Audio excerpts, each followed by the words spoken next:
मखल मथल के थरम किया संदुक्तुना ताहंजरिबा से 91.2 मेगाहर्ट्ज संदुक्चरिबा डायमंड रेडियो खोंजोमदगी संदुक्चबा रेडियो चैनल सिगी अनिसुबा थरम परेंगनी अदोमना हौजिक ताबिरिबा से चैनल सिदा हौजिक लांथोकचरी मणिपुरी नोवेल जहेरा अनिसुबा तांकक Wari isigi background score editor amasung narrator da abo ningombam loinana thoramasi taibang kuma YouTube channel amari Diamond Radio ani punam khusam nazaraga sandok saba thoramni tabiriba mayamna su taibang kuma YouTube channel bu support tawbiu haiba wafamasi thamjari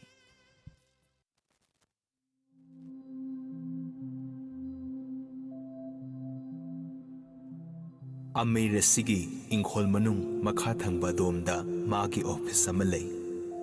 Kerani amadi office manak aduda aduma leire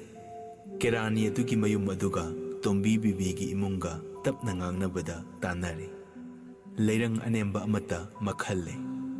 leirang adu hana wangna leirambadagi hojikti kintharabani sembidare leitabagum leirabani leirang asina takpobu hana ingkhol tongalami haiba duta khanganbani hojikti tawbinaba leitabagi upai oina Amir aduna sambal adu koina tombi bibi gi ingkhol adu konduna khakare Amir asina mapa haktaktagi tinarakpa oiduna Zahra kobi nupi macha asibu machagumna luna tawbi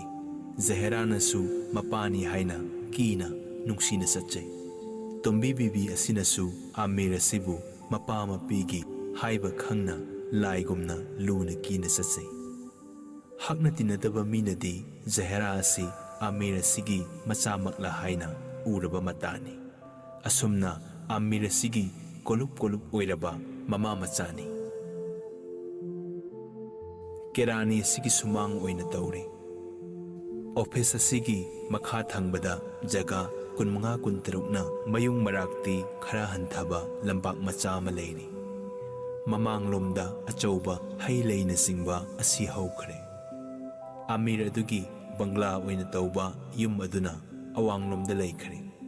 Kerani gi mayum sumang adwaigi lamdam masi toptak oina leire Kerani asigi imung adu ka anitani amana phamung ka oikhre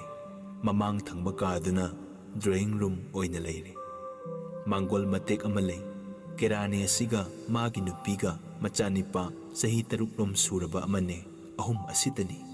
imung asida tinba pakhang asi yamkhre Kerani asisu satnabi yamna khangba mi amani magi nupi adusu mangondagi kaya tade ichu yamna khangi bidesh ki anauba lakpa pakhang phauba yaure ken besar phauba Kerani asigi mayum yoroktaba leite Hindi amasung Bangla gi record makhona ahing nungthil naide Kerani asi isai su yamna pami Mi sangba asi Amir asibudi Kerani asigina yamna heli Phatiman kaubi nupi asina hai singba asi thagat ningai oi asuk yamna tinba mi asibu sibuna luna tawi sibuna laina tawi haiba asi nongmani tinaba minadi khangba ngamba potnatte aduna mana yamna luna tawbadi tomba miya haiba amatabuna mahele masi Kerani adu phawbana khangdabani masi Zahra khangi Mama so haipet sabet khangi Zahra khoigi mapa adugi leirang aduna su amuk hena kaikhre mayam aduna phauna bada atai mamang maningna khara wangi numidang wai numit waton mathak oiba matamni Kerani asigi thika gi hisab ama taunagani haiduna athapa mafam amada satki laklabasu ahing khara thengna lakpa tare Fatimana machani padu langnarambadagi angang adu tumthokre Mangonda thaba sarpai aduda angang adu summi matunglomda tomya koksanglakle sarpai adu khara wangduna leipakta leplaga leithaduna angang adu sumbagi masada ponthabani Fatiman di lepi sokpadi soknadana mapa sapsana matung onthokduna tomba miyana lepuri Fatimana hogotlaga matunglomda makhong thangdorakpada tomba miyada thengduna Fatimana du khangi tuga daure ani adu yengnaduna noknari Fatimana tomba miyabu onthokpa mityeng amana seplap yenglaga hairei ꯀꯔꯤꯒꯨꯝꯕ ꯊꯕꯛ ꯑꯃ ꯂꯩꯕꯤꯕꯅꯣ? ꯀꯗꯣꯝꯗ ꯂꯦꯡꯕꯤꯔꯨꯕꯅꯣ? ꯇꯣꯝꯕ ꯃꯤꯌꯥꯅ ꯌꯥꯝꯅ ꯐꯅꯤ꯫ ꯑꯗꯨꯒ ꯑꯅꯤ ꯑꯗꯨ ꯑꯃꯨꯛ ꯏꯁꯤꯁꯤꯅ ꯅꯣꯛꯃꯤꯟꯅꯩ꯫ ꯇꯣꯝꯕ ꯃꯤꯌꯥꯅ ꯍꯥꯏꯔꯛꯏ, ꯉꯔꯥꯡꯒꯤ ꯑꯗꯨꯕꯨ ꯃꯥꯅ ꯀꯔꯤ ꯍꯥꯏꯕꯒꯦ? ꯐꯇꯤꯃꯥꯅ ꯈꯪꯗ꯭ꯔꯦꯅꯦ, ꯑꯩꯈꯣꯏꯅ ꯁꯤꯟꯕ ꯌꯥꯕ ꯄꯣꯠꯇꯤ ꯅꯠꯇ꯫ ꯑꯁꯤ ꯍꯥꯏꯔꯒ ꯅꯣꯛꯏ꯫ ꯇꯣꯝꯕ ꯃꯤꯌꯥꯅ ꯃꯈꯨꯠꯇ ꯄꯥꯏꯔꯝꯕ ꯔꯨꯃꯥꯜ ꯑꯗꯨꯅ ꯐꯇꯤꯃꯥꯟꯒꯤ ꯃꯃꯥꯏꯗ ꯊꯥꯕꯤꯔꯦ꯫ ꯑꯇꯥꯕ ꯔꯨꯃꯥꯜ ꯑꯗꯨ ꯇꯣꯝꯕ ꯃꯤꯌꯥꯅ ꯈꯨꯟꯒꯦ ꯇꯧꯕꯗ ꯏꯟꯊꯣꯛꯇꯨꯅ ꯐꯇꯤꯃꯥꯅ ꯈꯨꯟꯈ꯭ꯔꯦ꯫ ꯌꯦꯡꯗꯨꯅ ꯅꯣꯛꯅꯩ꯫ ꯇꯣꯝꯕ ꯃꯤꯌꯥꯅ ꯍꯥꯏꯔꯛꯏ, ꯃꯥꯅꯕꯨ ꯀꯔꯤ ꯍꯥꯏꯕꯒꯦ? ꯐꯇꯤꯃꯥꯅ ꯃꯥꯗꯤ ꯀꯔꯤꯁꯨ ꯍꯥꯏꯗꯦ, ꯀꯔꯤ ꯍꯥꯏꯅ ꯈꯨꯝꯗꯤꯌꯦ꯫ ꯇꯣꯝꯕ ꯃꯤꯌꯥꯅ ꯈꯨꯝꯗ꯭ꯔꯒ ꯀꯔꯤꯁꯨ ꯍꯥꯏꯗꯦ ꯍꯥꯏꯕꯗꯤ ꯀꯔꯝꯅ ꯍꯥꯏꯕꯤꯔꯤꯕ? ꯐꯇꯤꯃꯥꯅ ꯈꯨꯝꯗ꯭ꯔꯕꯗꯤ ꯍꯥꯏꯔꯕꯔꯗꯣ꯫ ꯑꯁꯤ ꯍꯥꯏꯗꯨꯅ ꯔꯨꯃꯥꯟ ꯑꯗꯨ ꯃꯈꯨꯠꯇ ꯌꯦꯠ ꯌꯦꯠꯇꯨꯅ ꯅꯣꯛꯃꯤ ꯅꯣꯛꯃꯤ ꯇꯧꯗꯨꯅ ꯂꯩꯊꯣꯛꯂꯦ꯫ ꯇꯣꯝꯕ ꯃꯤꯌꯥꯅ ꯁꯛꯐꯝ ꯍꯟꯖꯤꯟꯗꯨꯅ ꯍꯥꯏꯔꯛꯏ, ꯐꯔꯦꯅꯦ꯫ ꯐꯇꯤꯃꯥꯅ ꯐꯕꯨꯗꯤ ꯏꯐ ꯐꯗꯨꯅ ꯂꯩꯔꯤꯕꯅꯤꯅꯦ꯫ ꯇꯣꯝꯕ ꯃꯤꯌꯥꯅ ꯑꯗꯨ ꯑꯣꯏꯔꯕꯗꯤ ꯀꯧꯕꯤꯔꯣ, ꯑꯩ ꯍꯥꯏꯒꯦꯅꯦ꯫ ꯇꯣꯛꯑꯁꯤꯗ, ꯍꯥꯛꯅ ꯂꯨꯅ ꯈꯟꯕꯤꯔꯨꯅꯨꯗ꯫ ꯐꯇꯤꯃꯥꯅ ꯂꯨꯅ ꯈꯟꯗ꯭ꯔꯕꯗꯤ ꯇꯣꯛꯑꯁꯤꯗꯅ, ꯑꯩꯈꯣꯏꯗꯤ ꯌꯥꯝꯅ ꯂꯨꯅ ꯍꯣꯠꯅꯖꯔꯤꯕꯅꯤ꯫ ꯃꯤꯇꯥ ꯑꯃ ꯑꯣꯏꯗꯨꯅꯅꯤ ꯄꯥꯡꯒꯟ ꯊꯣꯛꯄꯁꯦ ꯏꯌꯥ ꯍꯦꯛ ꯌꯥꯗꯕꯅꯤ꯫ ꯇꯣꯝꯕ ꯃꯤꯌꯥꯅ ꯑꯗꯨꯕꯨꯗꯤ ꯈꯪꯖꯔꯦꯅꯦ꯫ ꯐꯇꯤꯃꯥꯅ ꯈꯪꯉꯕꯗꯤ ꯀꯔꯤꯅꯤꯅ? ꯇꯣꯝꯕ ꯃꯤꯌꯥꯅ ꯈꯨꯝꯗꯦ ꯍꯥꯏꯕꯗꯨ ꯅꯠꯇ꯭ꯔꯅꯦ? ꯐꯇꯤꯃꯥꯅ ꯅꯠꯇꯤꯌꯦ, ꯑꯩꯈꯣꯏꯒꯤ ꯃꯣꯠ ꯑꯁꯤꯗ ꯃꯥꯗꯤ ꯏꯄꯥꯝ ꯄꯥꯝꯗꯕꯅꯤꯅꯦ꯫ ꯍꯤꯟꯗꯨ ꯑꯣꯟꯒꯦ ꯍꯥꯏꯔꯤꯕ꯭ꯔꯥ ꯀꯩꯅꯣ ꯈꯪꯗꯦ꯫ ꯑꯩꯈꯣꯏꯒꯤ ꯆꯤꯟꯖꯥꯛ ꯁꯥꯁꯦ ꯃꯥꯗꯤ ꯁꯨꯛꯆꯥ ꯆꯥꯗꯦ, ꯌꯦꯔꯨꯝ ꯐꯥꯎꯕ ꯄꯥꯏꯗꯦ, ꯅꯨꯃꯤꯠ ꯈꯨꯗꯤꯡꯒꯤ ꯏꯔꯨꯖꯕ꯫ ꯉꯛꯈ꯭ꯔꯦ, ꯀꯔꯤꯅꯣ ꯃꯥꯒꯤꯁꯦ ꯃꯊ꯭ꯋꯥꯏꯅ ꯌꯥꯗ꯭ꯔꯕ ꯍꯥꯏꯕꯗꯨ ꯑꯣꯏꯔ ꯃꯥꯜꯂꯦ꯫ ꯃꯃꯥꯕꯨꯅꯦ ꯑꯤꯔꯨꯗꯦ ꯍꯥꯏꯕ ꯑꯁꯤꯒꯤ ꯍꯦꯛ ꯈꯠꯅꯕꯗ ꯃꯥꯅ ꯍꯦꯛ ꯈꯪꯂꯛꯄꯗꯒꯤ ꯑꯁꯨꯛ ꯌꯥꯝꯕ ꯆꯥꯛ ꯏꯁꯤꯡ ꯆꯥꯅꯕꯁꯦ ꯑꯃꯠꯇ ꯌꯥꯎꯗꯦꯗꯣ꯫ ꯇꯣꯝꯕ ꯃꯤꯌꯥꯅ ꯑꯗꯨꯒꯤꯗꯤ ꯀꯔꯤꯁꯨ ꯈꯟꯕꯤꯔꯨꯅꯨ, ꯁꯥ ꯆꯥꯗꯕ ꯃꯨꯁꯜꯃꯥꯟ ꯀꯣꯇꯤ ꯑꯃꯅꯤ, ꯁꯥ ꯆꯥꯗ꯭ꯔꯒꯕꯨ ꯃꯨꯁꯜꯃꯥꯟ ꯑꯣꯏꯗꯦ ꯍꯥꯏꯕ꯭ꯔꯅꯦ? ꯐꯇꯤꯃꯥꯅ ꯅꯨꯡꯁꯥ ꯊꯤꯔ ꯃꯥꯜꯂꯦ꯫ ꯇꯣꯝꯕ ꯃꯤꯌꯥꯅ ꯀꯔꯤꯒꯤ ꯊꯤꯖꯔꯨꯅꯤ ꯍꯥꯏꯕꯒꯤ? ꯃꯥ ꯂꯧꯗ꯭ꯔꯒ ꯁꯤꯔꯅꯤꯍꯦ꯫ ꯐꯇꯤꯃꯥꯅ ꯅꯨꯡꯁꯥ ꯊꯤꯕꯤꯔꯨꯅꯨꯗ, ꯑꯩ ꯂꯩꯔꯤꯌꯦ꯫ ꯑꯁꯤ ꯍꯥꯏꯗꯨꯅ ꯐꯇꯤꯃꯥꯅ ꯅꯣꯛꯏ꯫ ꯇꯣꯝꯕ ꯃꯤꯌꯥꯗꯤ ꯅꯣꯛꯇꯦ꯫ ꯁꯇ꯭ꯌ ꯍꯥꯏꯕ ꯖꯨꯒꯇꯒꯤ ꯉꯁꯤ ꯐꯥꯎꯕ ꯑꯁꯤꯗ ꯖꯨग ꯍꯣꯡꯏ ꯍꯣꯡꯏ ꯍꯥꯏꯕꯁꯦ ꯀꯔꯝꯕ ꯆꯤꯡꯕꯨ ꯁꯃꯨꯗ꯭ꯔ ꯑꯣꯟꯈꯤꯕ, ꯄꯥꯠꯅ ꯆꯤꯡꯖꯥꯎ ꯑꯣꯟꯈꯤꯗꯨꯅ ꯑꯍꯤꯡꯗ ꯅꯨꯃꯤꯠ ꯊꯣꯛ, ꯅꯨꯡꯊꯤꯜꯗ ꯊꯥ ꯊꯣꯛꯈꯤꯕ ꯅꯠꯇꯦ꯫ ꯃꯄꯥ ꯃꯃꯥ ꯑꯃꯠꯇꯅ ꯄꯣꯛꯄ ꯃꯆꯥ ꯃꯥꯟꯅꯗꯕꯒꯨꯝꯅ ꯖꯒꯠ ꯑꯁꯤꯗ ꯂꯦꯡꯂꯤ ꯄꯥꯜꯂꯤꯕ ꯑꯁꯤꯒꯤ ꯊꯃꯣꯏ ꯍꯣꯡꯂꯒ ꯖꯨग ꯍꯣꯡꯏ꯫ ꯖꯍꯦꯔꯥꯒꯤ ꯊꯃꯣꯏ ꯑꯁꯤ ꯅꯣꯡꯃ ꯅꯣꯡꯃꯒꯤ ꯍꯣꯡꯖꯤꯜꯂꯛꯏ꯫ ꯐꯇꯤꯃꯥꯟ ꯕꯤꯕꯤꯒ ꯇꯣꯃꯤꯌꯥꯒ ꯑꯅꯤ ꯑꯁꯤ ꯂꯩꯃꯤꯟꯅꯔꯤꯉꯩ ꯃꯇꯝ ꯑꯁꯤꯃꯛꯇꯗ ꯖꯍꯦꯔꯥ ꯑꯁꯤ ꯍꯤꯒꯣꯛ ꯐꯅꯦꯛ ꯃꯩꯇꯩꯒꯤ ꯑꯁꯦꯡꯕ ꯑꯃ ꯁꯦꯠꯂꯤ꯫ ꯑꯁꯥꯡꯕ ꯗꯥꯔꯤ, ꯆꯥꯔꯈꯅꯥ, ꯗꯦꯁꯤ ꯐꯤꯒꯤ ꯂꯪꯅꯤ꯫ ꯐꯨꯔꯤꯠ ꯑꯀꯛꯄ ꯃꯇꯦꯛ ꯑꯃ ꯂꯤꯠꯂꯤ꯫ ꯕꯤꯂꯥꯇꯤ ꯒꯝꯁꯥ ꯃꯇꯨ ꯄꯣꯟꯕꯤ ꯑꯃꯅ ꯃꯄꯥꯟꯗ ꯁꯦꯠꯂꯤ꯫ ꯐꯨꯔꯤꯠ ꯃꯊꯛꯇ ꯃꯁꯝ ꯑꯗꯨ ꯊꯥꯗꯩ꯫ ꯆꯦꯡꯍꯤ ꯂꯨꯔꯨꯕꯒꯤ ꯀꯪꯐꯥꯠꯇ꯭ꯔꯤ ꯃꯥꯜꯂꯤ꯫ ꯁꯝ ꯑꯗꯨꯒꯤ ꯃꯊꯛꯇ ꯅꯟꯗꯨꯅ ꯏꯜꯂꯤ꯫ ꯃꯔꯥꯛꯁꯨ ꯄꯤꯛꯄ, ꯃꯌꯨꯡꯁꯨ ꯇꯦꯟꯕ ꯒꯝꯁꯥꯅꯤ꯫ ꯑꯗꯨꯅ ꯃꯃꯥꯡꯂꯣꯝꯗ ꯇꯥꯔꯛꯄ ꯐꯤꯖꯤꯅ ꯃꯊꯛꯀꯤ ꯑꯅꯤ ꯑꯗꯨ ꯃꯈꯨꯠ ꯌꯦꯠ ꯑꯣꯏꯗ ꯑꯃꯃꯝ ꯄꯥꯏ꯫ ꯆꯤꯡꯊ ꯆꯤꯡꯊ ꯁꯥꯟꯅꯕꯣꯏ ꯀꯔꯤꯕꯣꯏ ꯈꯪꯖꯤꯡ ꯈꯪꯖꯤꯡ ꯆꯤꯡꯏ꯫ ꯒꯝꯁꯥ ꯑꯗꯨ ꯈ꯭ꯋꯥꯡ ꯌꯧꯗꯦ꯫ ꯃꯁꯝ ꯑꯗꯨ ꯃꯈꯥꯔꯣꯝꯗ ꯍꯟꯊꯩ꯫ ꯂꯨꯈꯝ ꯉꯛꯁꯝꯗ ꯇꯥꯕ ꯁꯝꯁꯤꯡ ꯑꯗꯨ ꯒꯝꯁꯥ ꯑꯗꯨꯅ ꯆꯤꯡꯊ ꯆꯤꯡꯊ ꯁꯥꯟꯅꯕ ꯑꯗꯨꯗ ꯏꯆꯥꯏ ꯆꯥꯏ꯫ ꯑꯗꯨꯅ ꯍꯤꯒꯣꯛ ꯐꯅꯦꯛꯇꯒꯤ ꯃꯆꯨ ꯑꯃ ꯑꯣꯏꯅ ꯑꯁꯦꯡꯕ ꯈ꯭ꯋꯥꯡꯒꯤ ꯌꯦꯠ ꯑꯣꯏ ꯅꯥꯀꯟ ꯑꯅꯤꯗ ꯁꯨꯟꯗꯥ ꯍꯦꯛ ꯄꯥꯏꯊꯣꯛꯏ꯫ ꯌꯦꯡꯕꯗ ꯃꯇꯥ ꯑꯃ ꯑꯣꯏꯅ ꯎꯔꯦ꯫ ꯑꯃꯨꯕ ꯑꯇꯤꯌꯥꯗ ꯑꯃꯨꯕ ꯅꯣꯡꯒꯨꯝ ꯂꯩ꯫ ꯃꯥꯅ ꯌꯦꯠꯇ ꯏꯕꯦꯝꯆꯥꯅ ꯑꯣꯏ ꯊꯪꯗꯨꯅ ꯃꯃꯥꯡ ꯊꯪꯕ ꯏꯪꯈꯣꯜ ꯃꯇꯣꯟꯂꯣꯝꯗꯒꯤ ꯃꯃꯥꯏ ꯅꯣꯡꯆꯨꯞ ꯑꯣꯟꯗꯨꯅ ꯐꯥꯎꯗꯨꯅ ꯂꯥꯛꯏ꯫ ꯃꯃꯥꯏꯗ ꯅꯨꯃꯤꯗꯥꯡꯋꯥꯏꯒꯤ ꯑꯉꯥꯡꯕ ꯑꯃꯦꯡꯕ ꯅꯨꯡꯁꯥꯅ ꯏꯉꯥꯡ ꯉꯥꯡꯅ ꯌꯩꯔꯦ꯫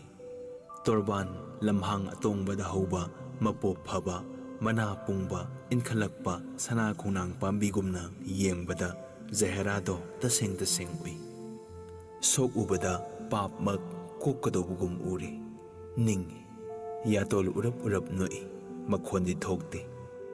ꯃꯃꯥꯏ ꯍꯦꯛ ꯍꯦꯛ ꯑꯣꯟꯁꯤꯟꯅꯩ꯫ ꯑꯅꯤꯃꯛ ꯉꯥꯏꯍꯥꯛ ꯍꯦꯛ ꯂꯨꯛꯊꯅꯩ꯫ ꯈꯣꯡ ꯊꯥꯡꯕ ꯈꯨꯗꯤꯡꯗ ꯃꯥꯡꯂꯣꯝꯗ ꯈꯨꯕꯥꯛꯃꯨꯛꯇ ꯍꯦꯟꯒꯠꯂꯤ꯫ ꯂꯦꯡꯕꯗ ꯃꯔꯦꯡꯏ꯫ ꯊꯝꯕꯥꯜ ꯑꯅꯤ ꯀꯕ꯭ꯔꯥꯡ ꯁꯥꯠꯄꯗ ꯑꯉꯥꯎꯕ ꯅꯨꯡꯁꯤꯠꯅ ꯍꯨꯝꯕꯗꯧꯅ ꯂꯩꯊꯣꯛ ꯂꯩꯁꯤꯟ ꯇꯧꯗꯨꯅ ꯋꯥꯔꯤ ꯁꯥꯗꯨꯅ ꯖꯍꯦꯔꯥꯒꯤ ꯃꯌꯨꯝꯂꯣꯝꯗ ꯆꯪꯂꯛꯏ꯫ ꯋꯥꯍꯩ ꯑꯌꯥꯝꯕꯗꯤ ꯇꯥꯗꯔꯦ꯫ ꯀꯂꯞ ꯍꯥꯏꯅꯈꯤꯕꯗꯤ ꯖꯍꯦꯔꯥꯅ "ꯏꯁꯦ, ꯑꯄꯥꯝ ꯄꯥꯝꯗꯕꯨ ꯏꯈꯪ ꯈꯪꯗꯔꯦꯗ꯫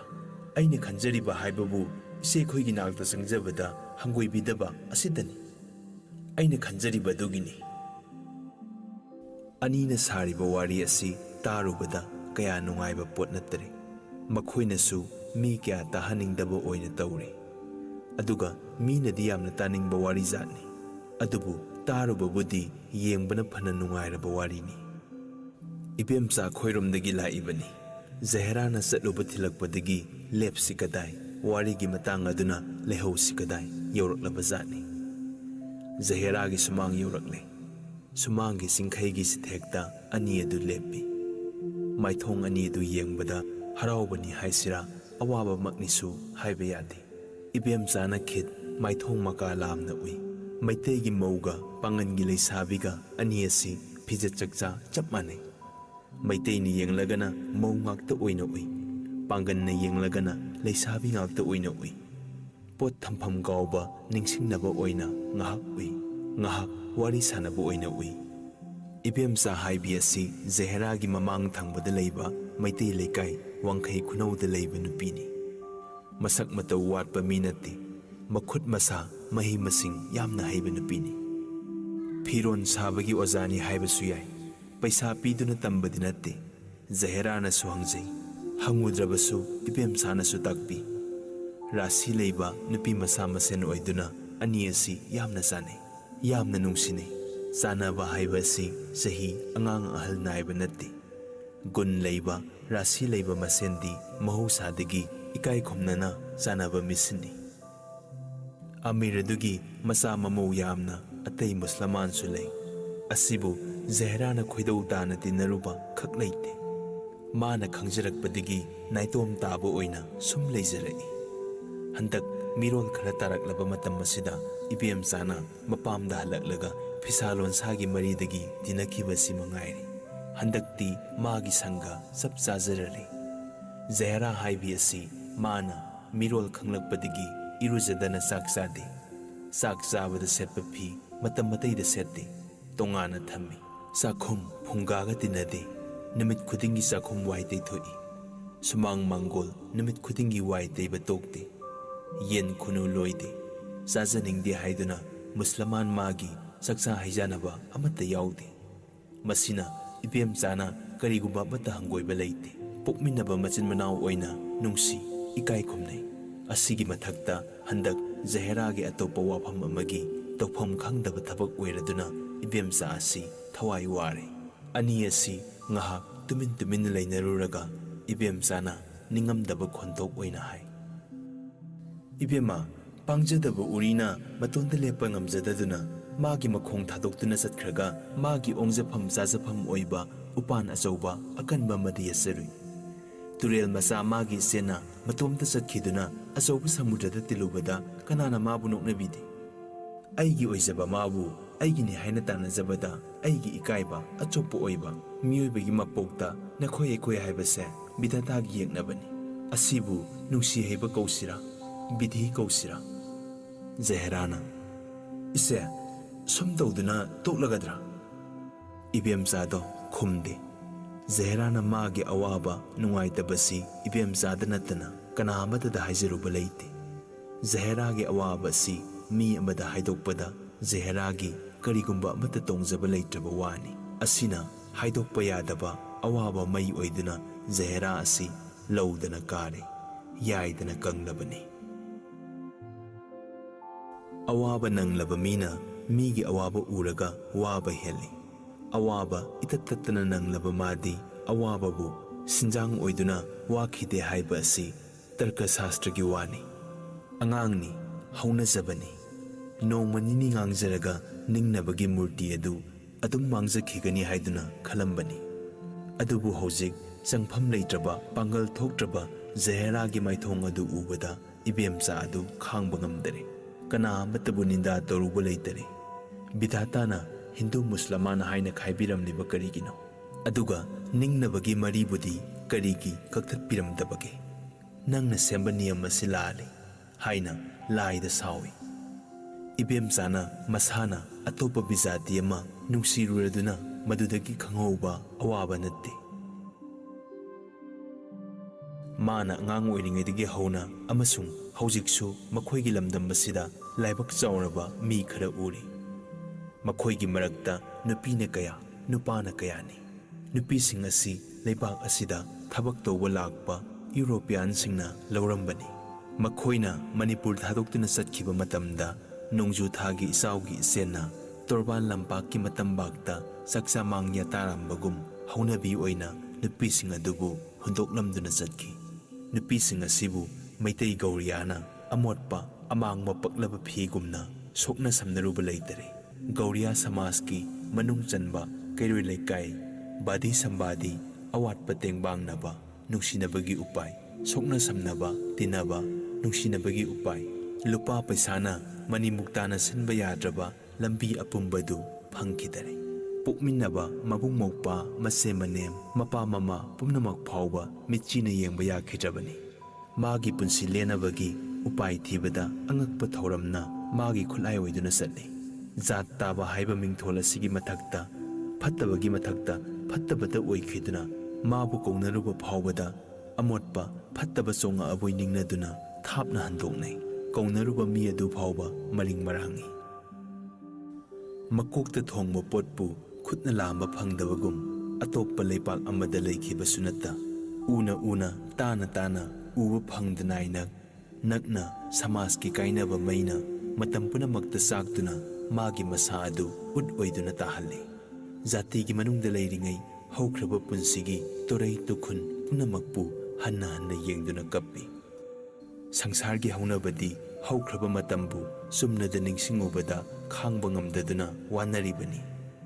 ꯃꯥꯒꯤꯗꯤ ꯑꯗꯨꯗꯁꯨ ꯅꯠꯇꯅ ꯖꯥꯠ ꯇꯥꯔꯕ ꯀꯧꯕ ꯁꯦꯒꯥꯏꯔꯕ ꯊꯃꯣꯏꯗ ꯑꯁꯤꯒꯨꯝꯕ ꯃꯩꯁꯤꯅ ꯑꯃꯨꯛꯀ ꯁꯣꯛꯇꯅ ꯆꯥꯛꯄꯒꯤ ꯃꯊꯛꯇ ꯑꯃꯨꯛꯀ ꯆꯥꯛꯍꯜꯂꯤ꯫ ꯄꯣꯛꯉꯝꯗꯅ ꯄꯣꯛꯂꯛꯂꯕ ꯃꯄꯣꯛ ꯑꯁꯤꯕꯨ ꯊꯃꯣꯏ ꯌꯥꯡꯕꯒꯤ ꯈꯨꯗꯝꯅ ꯖꯥꯠ ꯇꯥꯔꯦ꯫ ꯃꯗꯨꯒꯤ ꯃꯊꯛꯇ ꯅꯨꯄꯤꯒ ꯑꯣꯏꯔꯦ꯫ ꯏꯅꯣꯠꯀꯤ ꯏꯆꯥꯎꯒꯨꯝꯅ ꯃꯤꯔꯩꯄꯥꯛ ꯃꯆꯥꯒꯤ ꯅꯤꯡꯅꯕ ꯀꯧꯕꯅꯒ ꯀꯥꯎꯊꯣꯛꯄꯤꯔꯝꯂꯦ꯫ ꯁꯃꯥ ꯂꯩꯃꯥꯟꯅꯕ ꯄꯨꯝꯕꯅꯗꯤ ꯖꯥꯇꯤꯒꯤ ꯃꯅꯨꯡ ꯆꯟꯅ ꯋꯥꯔꯕꯁꯨ ꯋꯥꯠꯇꯅ ꯄꯥꯟꯈꯤ꯫ ꯃꯁꯤꯕꯨ ꯎꯕꯗ ꯃꯥꯒꯤ ꯊꯃꯣꯏ ꯈꯨꯗꯨꯝꯅ ꯁꯨꯗꯨꯅ ꯋꯥꯅ ꯈꯥꯡꯈꯤ꯫ ꯑꯁꯤꯗꯁꯨ ꯅꯠꯇꯅ ꯁꯪꯁꯥꯔ ꯑꯁꯤꯅ ꯋꯥꯅꯕꯕꯨ ꯁꯤꯔꯝꯗꯥꯏ ꯏꯈꯨꯠ ꯍꯥꯏꯒꯠꯄ ꯉꯝꯂꯛꯇ꯭ꯔꯕꯗꯒꯤꯗꯃꯛꯇꯕꯨ ꯋꯥꯕꯅꯤ꯫ ꯄꯥꯡꯒꯜ ꯂꯩꯔꯛꯇ꯭ꯔꯕ ꯍꯥꯏꯕ ꯑꯁꯤ ꯃꯔꯨꯞ ꯃꯄꯥꯡ ꯋꯥꯠꯂꯛꯏ ꯍꯥꯏꯅꯔꯤꯕ ꯃꯤꯑꯣꯏꯕꯅꯤ꯫ ꯃꯃꯥꯡꯉꯩ ꯃꯥꯒꯤ ꯐꯤꯔꯥꯟ ꯃꯃꯥꯏ ꯆꯨꯝꯃꯤꯉꯩꯗꯗꯤ ꯃꯤꯔꯩꯄꯥꯛ ꯃꯆꯥ ꯃꯉꯥꯟ ꯆꯥꯎꯕ ꯃꯥꯒꯤ ꯃꯄꯥꯝꯕꯣꯝ ꯃꯔꯨꯝꯗ ꯂꯩꯗꯨꯅ ꯄꯨꯝꯅꯃꯛꯄꯨ ꯎꯠꯋꯥꯏ ꯑꯣꯏꯅ ꯎꯔꯝꯃꯤ꯫ ꯉꯁꯤꯒꯤ ꯃꯇꯧꯅ ꯋꯥꯔꯛꯅꯕ ꯆꯩꯕꯨꯜ ꯑꯣꯏꯅ ꯌꯩꯕꯅ ꯈꯥꯡꯕ ꯉꯝꯗꯔꯦ꯫ ꯃꯈꯣꯏꯅ ꯄꯥꯝꯃꯨꯔꯕ ꯇꯥꯏꯕꯪꯄꯥꯜ ꯑꯁꯤꯗꯒꯤ ꯆꯠꯂꯝꯗꯥꯏꯗ ꯂꯣꯏꯅꯔꯛꯄ ꯃꯁꯥ, ꯇꯤꯟꯅꯔꯛꯄ ꯃꯃꯥ ꯃꯆꯥ, ꯃꯔꯨꯞ ꯃꯄꯥꯡ ꯄꯨꯝꯅꯃꯛꯄꯨ ꯂꯩꯍꯧꯔꯣ ꯆꯠꯂꯦꯀꯣ ꯍꯥꯏꯅ ꯄꯥꯎꯃꯦꯟꯅꯐꯝ ꯐꯥꯎꯕ ꯂꯩꯇꯅ ꯑꯋꯥꯕ ꯃꯁꯔꯛ ꯑꯣꯏꯗꯨꯅ ꯀꯞꯅ ꯀꯞꯅ ꯆꯠꯈꯤ꯫ ꯑꯁꯨꯝꯅ ꯅꯨꯄꯤ ꯅꯨꯄꯥ ꯀꯌꯥꯒꯤ ꯄꯨꯟꯁꯤꯒꯤ ꯁꯔꯨꯛ ꯀꯌꯥ ꯑꯁꯤ ꯎꯔꯨꯕꯗꯒꯤ ꯏꯕꯦꯝꯆꯥꯅ ꯖꯍꯦꯔꯥꯒꯤ ꯑꯃꯁꯨꯡ ꯑꯇꯣꯞꯄ ꯀꯨꯟꯖꯣꯒꯤ ꯃꯄꯨꯟꯁꯤꯒꯤ ꯋꯥꯈꯜ ꯇꯧꯕꯗ ꯑꯋꯥꯕ ꯑꯃ ꯑꯣꯏꯔꯦ꯫ ꯃꯤꯑꯣꯏꯕꯒꯤ ꯍꯧꯅꯕ ꯇꯨꯡꯒꯤ ꯑꯋꯥꯕꯕꯨꯗꯤ ꯍꯧꯖꯤꯛꯀꯤ ꯑꯋꯥꯕꯅ ꯃꯍꯦꯟꯕ ꯍꯥꯏꯕ ꯑꯁꯤ ꯃꯁꯤꯟꯅꯤ꯫ ꯖꯍꯦꯔꯥꯒꯤ ꯑꯋꯥꯕꯗꯨ ꯌꯦꯡꯉꯝꯗꯗꯨꯅ ꯏꯕꯦꯝꯆꯥꯒꯤ ꯃꯕꯨꯛ ꯑꯗꯨ ꯏꯌꯥꯡ ꯌꯥꯡꯂꯦ꯫ ꯀꯔꯤ ꯇꯧꯅꯤꯡꯉꯥꯏ ꯂꯩꯇ꯭ꯔꯗꯨꯅ ꯏꯕꯦꯝꯆꯥꯅ ꯍꯥꯏꯔꯛꯏ, "ꯏꯕꯦꯝꯃ, ꯏꯆꯦꯝ ꯋꯥ ꯑꯃ ꯍꯥꯏꯒꯦꯅ?" ꯖꯍꯦꯔꯥꯅ, "ꯀꯔꯤꯅꯣ ꯏꯆꯦ?" ꯏꯕꯦꯝꯆꯥꯅ, "ꯅꯪꯅ ꯍꯥꯏꯔꯤꯕ ꯃꯤ ꯑꯁꯤꯕꯨ ꯃꯃꯤꯡ ꯃꯊꯥ ꯂꯩꯐꯝ ꯀꯀ ꯑꯃꯠꯇ ꯍꯪꯍꯧꯗ꯭ꯔꯕꯅꯤꯀꯣ?"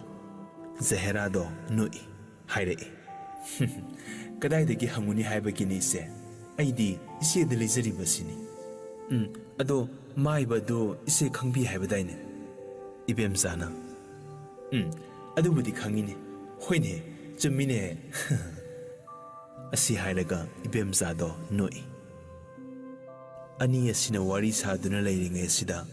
ꯀꯦꯔꯥꯅꯤ ꯑꯁꯤꯒꯤ ꯏꯃꯨꯡ ꯑꯁꯤꯗ ꯇꯤꯟꯅꯔꯛꯄ ꯄꯥꯈꯪ ꯃꯆꯥ 5-10 ꯁꯨꯖꯤꯜꯂꯛꯂꯦ꯫ ꯆꯪꯂꯛꯄ ꯊꯣꯛꯈꯤꯕ ꯁꯨꯃꯥꯡ ꯃꯥꯡꯒꯣꯟꯗ ꯂꯦꯞꯄ ꯌꯥꯎꯏ, ꯐꯝꯕ ꯌꯥꯎꯏ꯫ ꯏꯕꯦꯝꯆꯥꯅꯗꯤ ꯃꯌꯥꯝ ꯑꯗꯨ ꯍꯦꯛ ꯍꯦꯛ ꯌꯦꯡꯏ꯫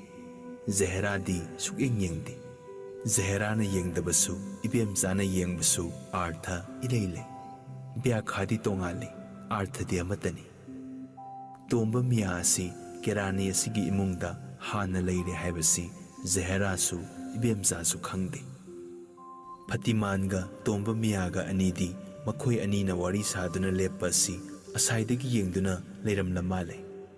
ꯖꯍꯦꯔꯥꯅ ꯐꯇꯤꯃꯥꯟ ꯕꯤꯕꯤꯕꯨ ꯕꯥꯕꯨꯅꯤ ꯍꯥꯏꯅ ꯀꯧꯏ꯫ ꯕꯥꯕꯨꯅꯤ ꯍꯥꯏꯕ ꯑꯁꯤ ꯕꯪꯒꯥꯂꯤꯁꯤꯡꯒꯤ ꯋꯥꯍꯩꯅꯤ, ꯑꯗꯨꯕꯨ ꯖꯍꯦꯔꯥꯅ ꯀꯔꯤꯒꯨꯝꯕ ꯑꯃꯗꯒꯤ ꯕꯥꯕꯨꯅꯤ ꯍꯥꯏꯅ ꯀꯧꯈ꯭ꯔꯦ꯫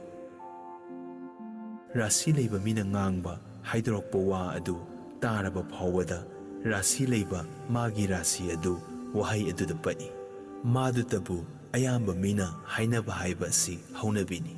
ꯀꯦꯔꯥꯅꯤ ꯃꯇꯨ ꯑꯁꯤꯕꯨ ꯃꯌꯥꯝ ꯑꯁꯤꯅꯁꯨ ꯕꯥꯕꯨꯅꯤ ꯕꯥꯕꯨꯅꯤ ꯀꯧꯕꯤꯔꯦ꯫ ꯏꯕꯦꯝꯆꯥꯅ ꯃꯃꯥꯏ ꯑꯋꯥꯡ ꯑꯣꯜꯂꯤ, ꯖꯍꯦꯔꯥꯅ ꯃꯃꯥꯡ ꯑꯣꯜꯂꯤ꯫ ꯑꯅꯤ ꯑꯁꯤ ꯁꯨꯃꯥꯡꯗ ꯑꯁꯨꯝꯅ ꯋꯥꯔꯤ ꯁꯥꯗꯨꯅ ꯂꯩꯔꯤꯉꯩ ꯑꯁꯤꯗ ꯕꯥꯕꯨꯅꯤꯅ ꯀꯧꯔꯛꯏ, ꯖꯍꯦꯔꯥ! ꯖꯍꯦꯔꯥꯅ, ꯕꯥꯕꯨꯅꯤ, ꯀꯔꯤꯅꯣ? ꯕꯥꯕꯨꯅꯤꯅ, ꯁꯣꯝꯗ ꯑꯃꯨꯛꯇꯪ ꯊꯣꯔꯛꯎ꯫ ꯏꯕꯦꯝꯆꯥꯅ, ꯏꯕꯦꯝꯃ, ꯏꯆꯦ ꯆꯠꯂꯒꯦ꯫ ꯖꯍꯦꯔꯥꯅ,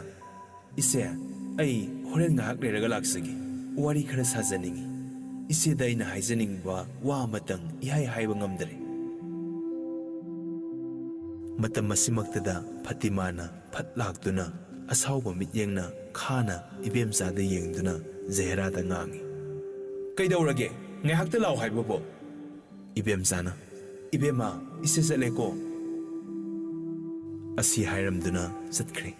ꯏꯕꯦꯝꯆꯥꯕꯨ ꯐꯇꯤꯃꯥꯅ ꯃꯍꯧꯁꯥꯗꯤ ꯎꯗ꯭ꯔꯤꯉꯩꯗ ꯃꯅꯤꯟꯇ ꯇꯥꯕꯗ ꯀꯧꯔꯤꯕꯅꯤ꯫ ꯉꯁꯤꯗꯤ ꯏꯕꯦꯝꯆꯥꯕꯨ ꯀꯧꯗꯔꯦ꯫ ꯐꯇꯤꯃꯥꯟꯗꯤ ꯏꯕꯦꯝꯆꯥꯗ ꯐꯤꯔꯣꯟ ꯁꯥꯕ ꯐꯥꯎꯕ ꯇꯝꯕ ꯃꯤꯅꯤ꯫ ꯃꯗꯨ ꯏꯕꯦꯝꯆꯥꯅ ꯎꯈꯤ꯫ ꯐꯇꯤꯃꯥꯅ ꯖꯍꯦꯔꯥꯗ ꯍꯥꯏꯔꯛꯏ, ꯀꯔꯤ ꯊꯣꯛꯏ ꯍꯥꯏꯗꯅ ꯇꯧꯕ ꯁꯥꯔꯤꯕꯅꯣ? ꯁꯤꯃꯤꯟꯅꯕ ꯌꯥꯗꯕ ꯏꯕꯦꯝꯆꯥꯅ ꯅꯪꯒꯤ ꯀꯔꯤ ꯐꯅꯕ ꯇꯧꯕꯤꯒꯅꯤ ꯅꯤꯡꯗꯨꯅ ꯈꯜꯂꯨꯔꯤꯕꯅꯣ? ꯖꯍꯦꯔꯥꯅ, ꯕꯥꯕꯨꯅꯤ, ꯀꯔꯤꯁꯨ ꯂꯩꯇꯕ ꯋꯥꯅꯤ꯫ ꯀꯔꯤꯅꯣ ꯈꯟꯕ ꯍꯥꯏꯁꯤꯕꯨ? ꯂꯩꯀꯥꯏꯅꯤ, ꯏꯆꯦ ꯏꯅꯦꯝ ꯇꯤꯟꯅꯔꯛꯏꯕꯒꯤ ꯇꯤꯟꯅꯕꯅꯤ, ꯇꯤꯟꯅꯗꯕ ꯉꯝꯕ ꯍꯧꯅꯕ꯭ꯔꯥ? ꯃꯥꯅꯕꯨ ꯑꯩꯒꯤ ꯀꯔꯤ ꯃꯥꯡꯅꯕ ꯇꯧꯒꯗꯒꯦ? ꯐꯇꯤꯃꯥꯅ ꯈꯥꯅ ꯌꯦꯡꯗꯨꯅ ꯍꯥꯏꯔꯛꯏ, ꯇꯧꯕꯤꯌꯨ ꯇꯧꯕꯤꯌꯨ ꯏꯕꯦꯝꯃ, ꯏꯆꯦꯃꯅ ꯍꯥꯏꯕꯗꯤ ꯅꯪꯕꯨ ꯇꯥꯊꯤꯅ ꯃꯥꯕꯨ ꯑꯁꯨꯛ ꯍꯥꯛꯅ ꯁꯥꯎꯔꯨꯕꯒꯤ ꯋꯥ ꯅꯠꯇꯦ꯫ ꯇꯤꯟꯅꯕ ꯁꯪꯒ ꯍꯥꯏꯕꯁꯦ ꯃꯔꯝꯆꯠ ꯏꯔꯝꯆꯠ ꯂꯧꯅꯕꯅꯤ,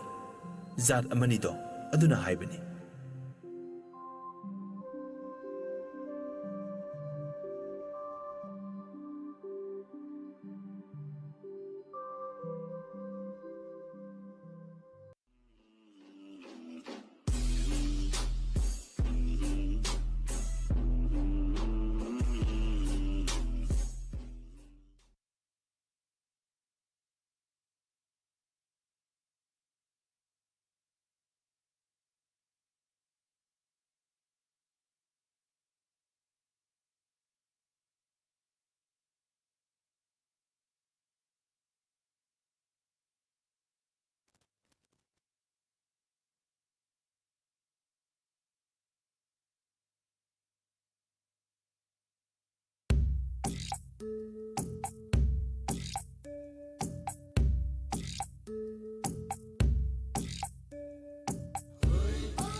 ꯍꯧꯖꯤꯛ ꯇꯥꯕꯤꯈ꯭ꯔꯦ ꯃꯅꯤꯄꯨꯔꯤ ꯅꯣꯕꯦꯜ ꯖꯍꯦꯔꯥ ꯑꯅꯤꯁꯨꯕ ꯇꯥꯡꯀꯛ꯫ ꯋꯥꯔꯤꯁꯤꯒꯤ ꯕꯦꯛꯒ꯭ꯔꯥꯎꯟ ꯁ꯭ꯀꯣꯔ ꯏꯗꯤꯇꯔ ꯑꯃꯁꯨꯡ ꯅꯦꯔꯦꯇꯔꯗ ꯑꯕꯣ ꯅꯤꯉꯣꯝꯕꯝ ꯂꯣꯏꯅꯅ ꯇꯥꯍꯟꯖꯈꯤꯕ ꯊꯧꯔꯝ ꯑꯁꯤ ꯇꯥꯏꯕꯪ ꯀꯨꯝꯍꯩ ꯌꯨꯇ꯭ꯌꯨꯕ ꯆꯦꯅꯦꯜ ꯑꯃꯗꯤ ꯗꯥꯏꯃꯟ ꯔꯦꯗꯤꯑꯣ ꯑꯅꯤ ꯄꯨꯟꯅ ꯈꯨꯠꯁꯝꯅꯖꯔꯒ ꯁꯟꯗꯣꯛꯆꯕ ꯊꯧꯔꯝꯅꯤ꯫ ꯇꯥꯕꯤꯔꯤꯕ ꯃꯌꯥꯝꯅꯁꯨ ꯇꯥꯏꯕꯪ ꯀꯨꯝꯍꯩ ꯌꯨꯇ꯭ꯌꯨꯕ ꯆꯦꯅꯦꯜꯕꯨ ꯁꯄꯣꯔꯠ ꯇꯧꯕꯤꯌꯨ ꯍꯥꯏꯕ ꯋꯥꯐꯝ ꯑꯁꯤ ꯊꯝꯖꯔꯤ꯫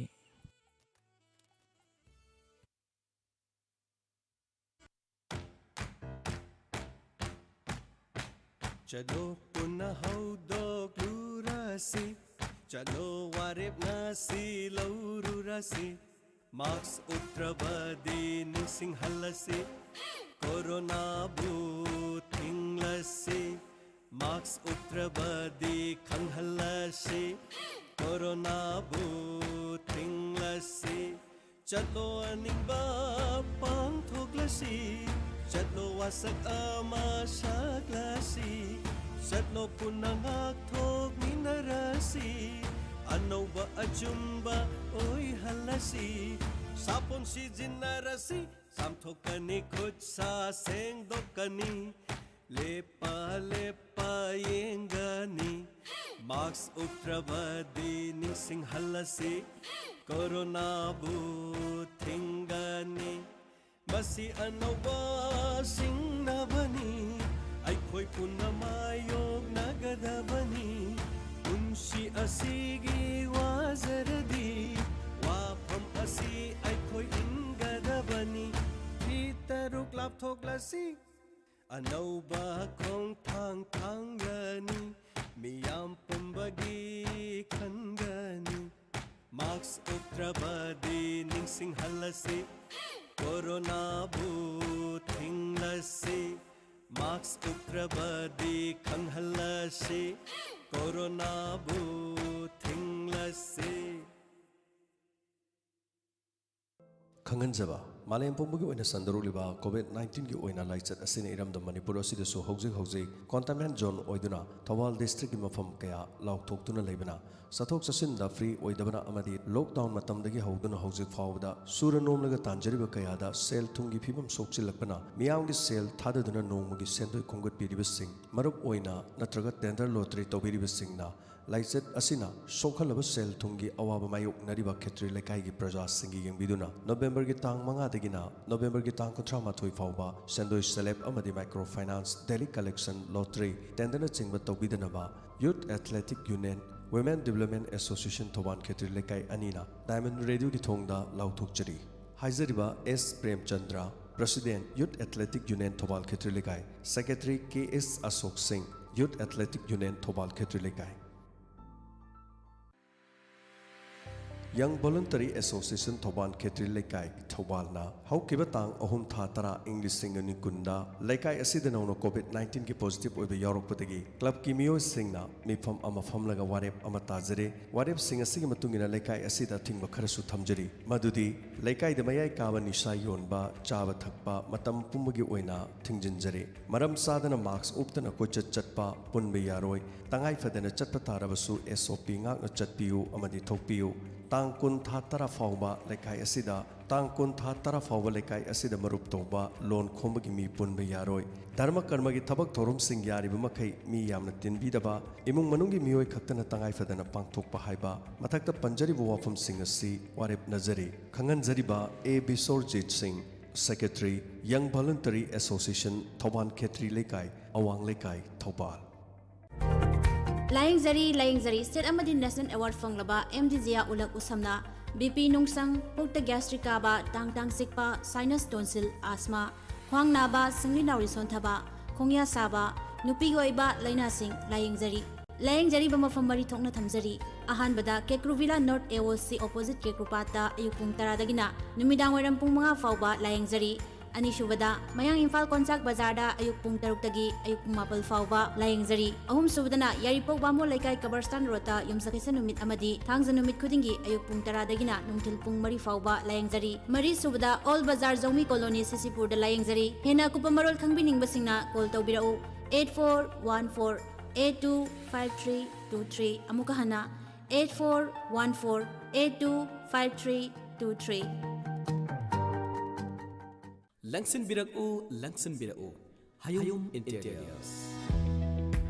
Fazaraba Ningtiraba Comfort of Baka Amadalai Bibasi Top Topa Mahawamani Adongi Test Adongi Budget Ki Makapona Fazaraba Ningtiraba Interior Design Tonana Bagidamak Lazare Hayum Interiors Hayum Interiors Experience Lairaba Tim Amana Semjaba Famni Adongi Yum, Adongi Office Commercial Space Ki Oiba Makal Khudingi Interior Design Tauzari Loinana Complete Execution Team na Pizariba Service Singdi Gypsum Fall Selling Tiling for Finishing carpentry works, wardrobes, TV unit amadi furnitures. Wall finishing da painting amadi wallpaper na singbani. Matang chunaraba sijanabada nungairaba. Fajaba modular kitchen athuba matamda sem sajari. Langsin birau, langsin birau. Hayum Interiors, Kakching Supermarket. Akuba marol gidamak contact tawbiyo. 69099 66954. Amuktang gahana 69099 66954.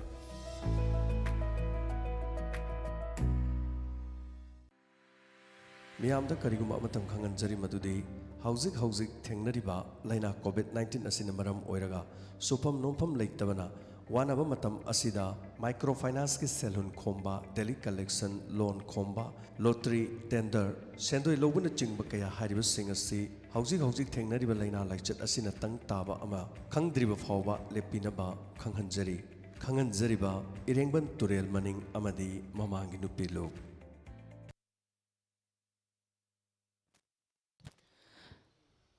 ꯇꯥꯕꯤꯔꯤꯕꯁꯤ diamond ꯔꯦꯗꯤꯑꯣꯒꯤ ꯊꯧꯔꯝꯅꯤ ꯍꯧꯖꯤꯛꯃꯨꯛ ꯇꯥꯕꯤꯔꯁꯤ crime reports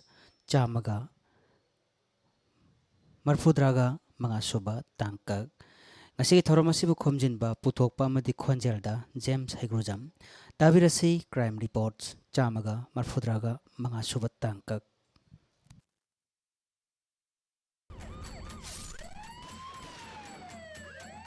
ꯑꯍꯥꯟꯕꯃꯛꯇꯗ diamond radio channel ꯑꯁꯤꯒꯤ crime reports ꯊꯧꯔꯝ ꯑꯁꯤꯕꯨ ꯇꯥꯕꯤꯔꯤꯕꯁꯤꯡꯕꯨ James ꯍꯩꯒ꯭ꯔꯨꯖꯝꯅ ꯇꯔꯥꯝ ꯅꯣꯛꯆꯕꯒ ꯂꯣꯏꯅꯅ ꯏꯀꯣꯛꯅꯣꯅ ꯈꯨꯔꯨꯝꯖꯔꯤ ꯉꯁꯤꯁꯨ ꯄꯨꯗꯨꯅ ꯂꯥꯛꯆꯔꯤ diamond radio channel ꯑꯁꯤꯒꯤ crime reports ꯇꯥꯡꯀꯛ ꯆꯥꯝꯃꯒ ꯃꯔꯐꯨꯇꯔꯥ ꯃꯉꯥ ꯁꯨꯕ ꯇꯥꯡꯀꯛ ꯑꯌꯨꯛ ꯑꯃ ꯂꯧꯃꯤ ꯑꯃꯈꯛꯅ ꯐꯥꯝ ꯑꯣꯏꯅ ꯇꯧꯕ ꯖꯒꯥ ꯑꯃꯗ ꯃꯍꯥꯛ ꯈꯣꯡꯅ ꯂꯥꯛꯂꯝꯃꯤ ꯅꯨꯄꯥ ꯑꯁꯤ ꯃꯍꯥꯛꯀꯤ ꯐꯥꯝꯗ ꯊꯕꯛ ꯁꯨꯕ ꯆꯠꯄꯅꯤ ꯑꯗꯨꯕꯨ ꯂꯝꯕꯤ ꯑꯃꯒꯤ ꯃꯄꯥꯟꯗ ꯅꯨꯄꯤ ꯑꯃꯒꯤ ꯑꯁꯤꯕ ꯍꯛꯆꯥꯡ ꯊꯦꯡꯅꯈꯤ ꯃꯗꯨ ꯎꯔꯨꯕ ꯃꯇꯝꯗ ꯃꯍꯥꯛ ꯄꯥꯈꯠꯈꯤ ꯃꯁꯤꯒꯤ ꯃꯇꯨꯡꯗ ꯃꯍꯥꯛ ꯄꯨꯂꯤꯁꯇ ꯀꯣꯜ ꯇꯧꯈꯤ ꯄꯨꯂꯤꯁꯅ ꯃꯐꯝ ꯑꯗꯨꯗ ꯌꯥꯝꯅ ꯊꯨꯅ ꯂꯥꯛꯈꯤꯔꯝꯃꯤ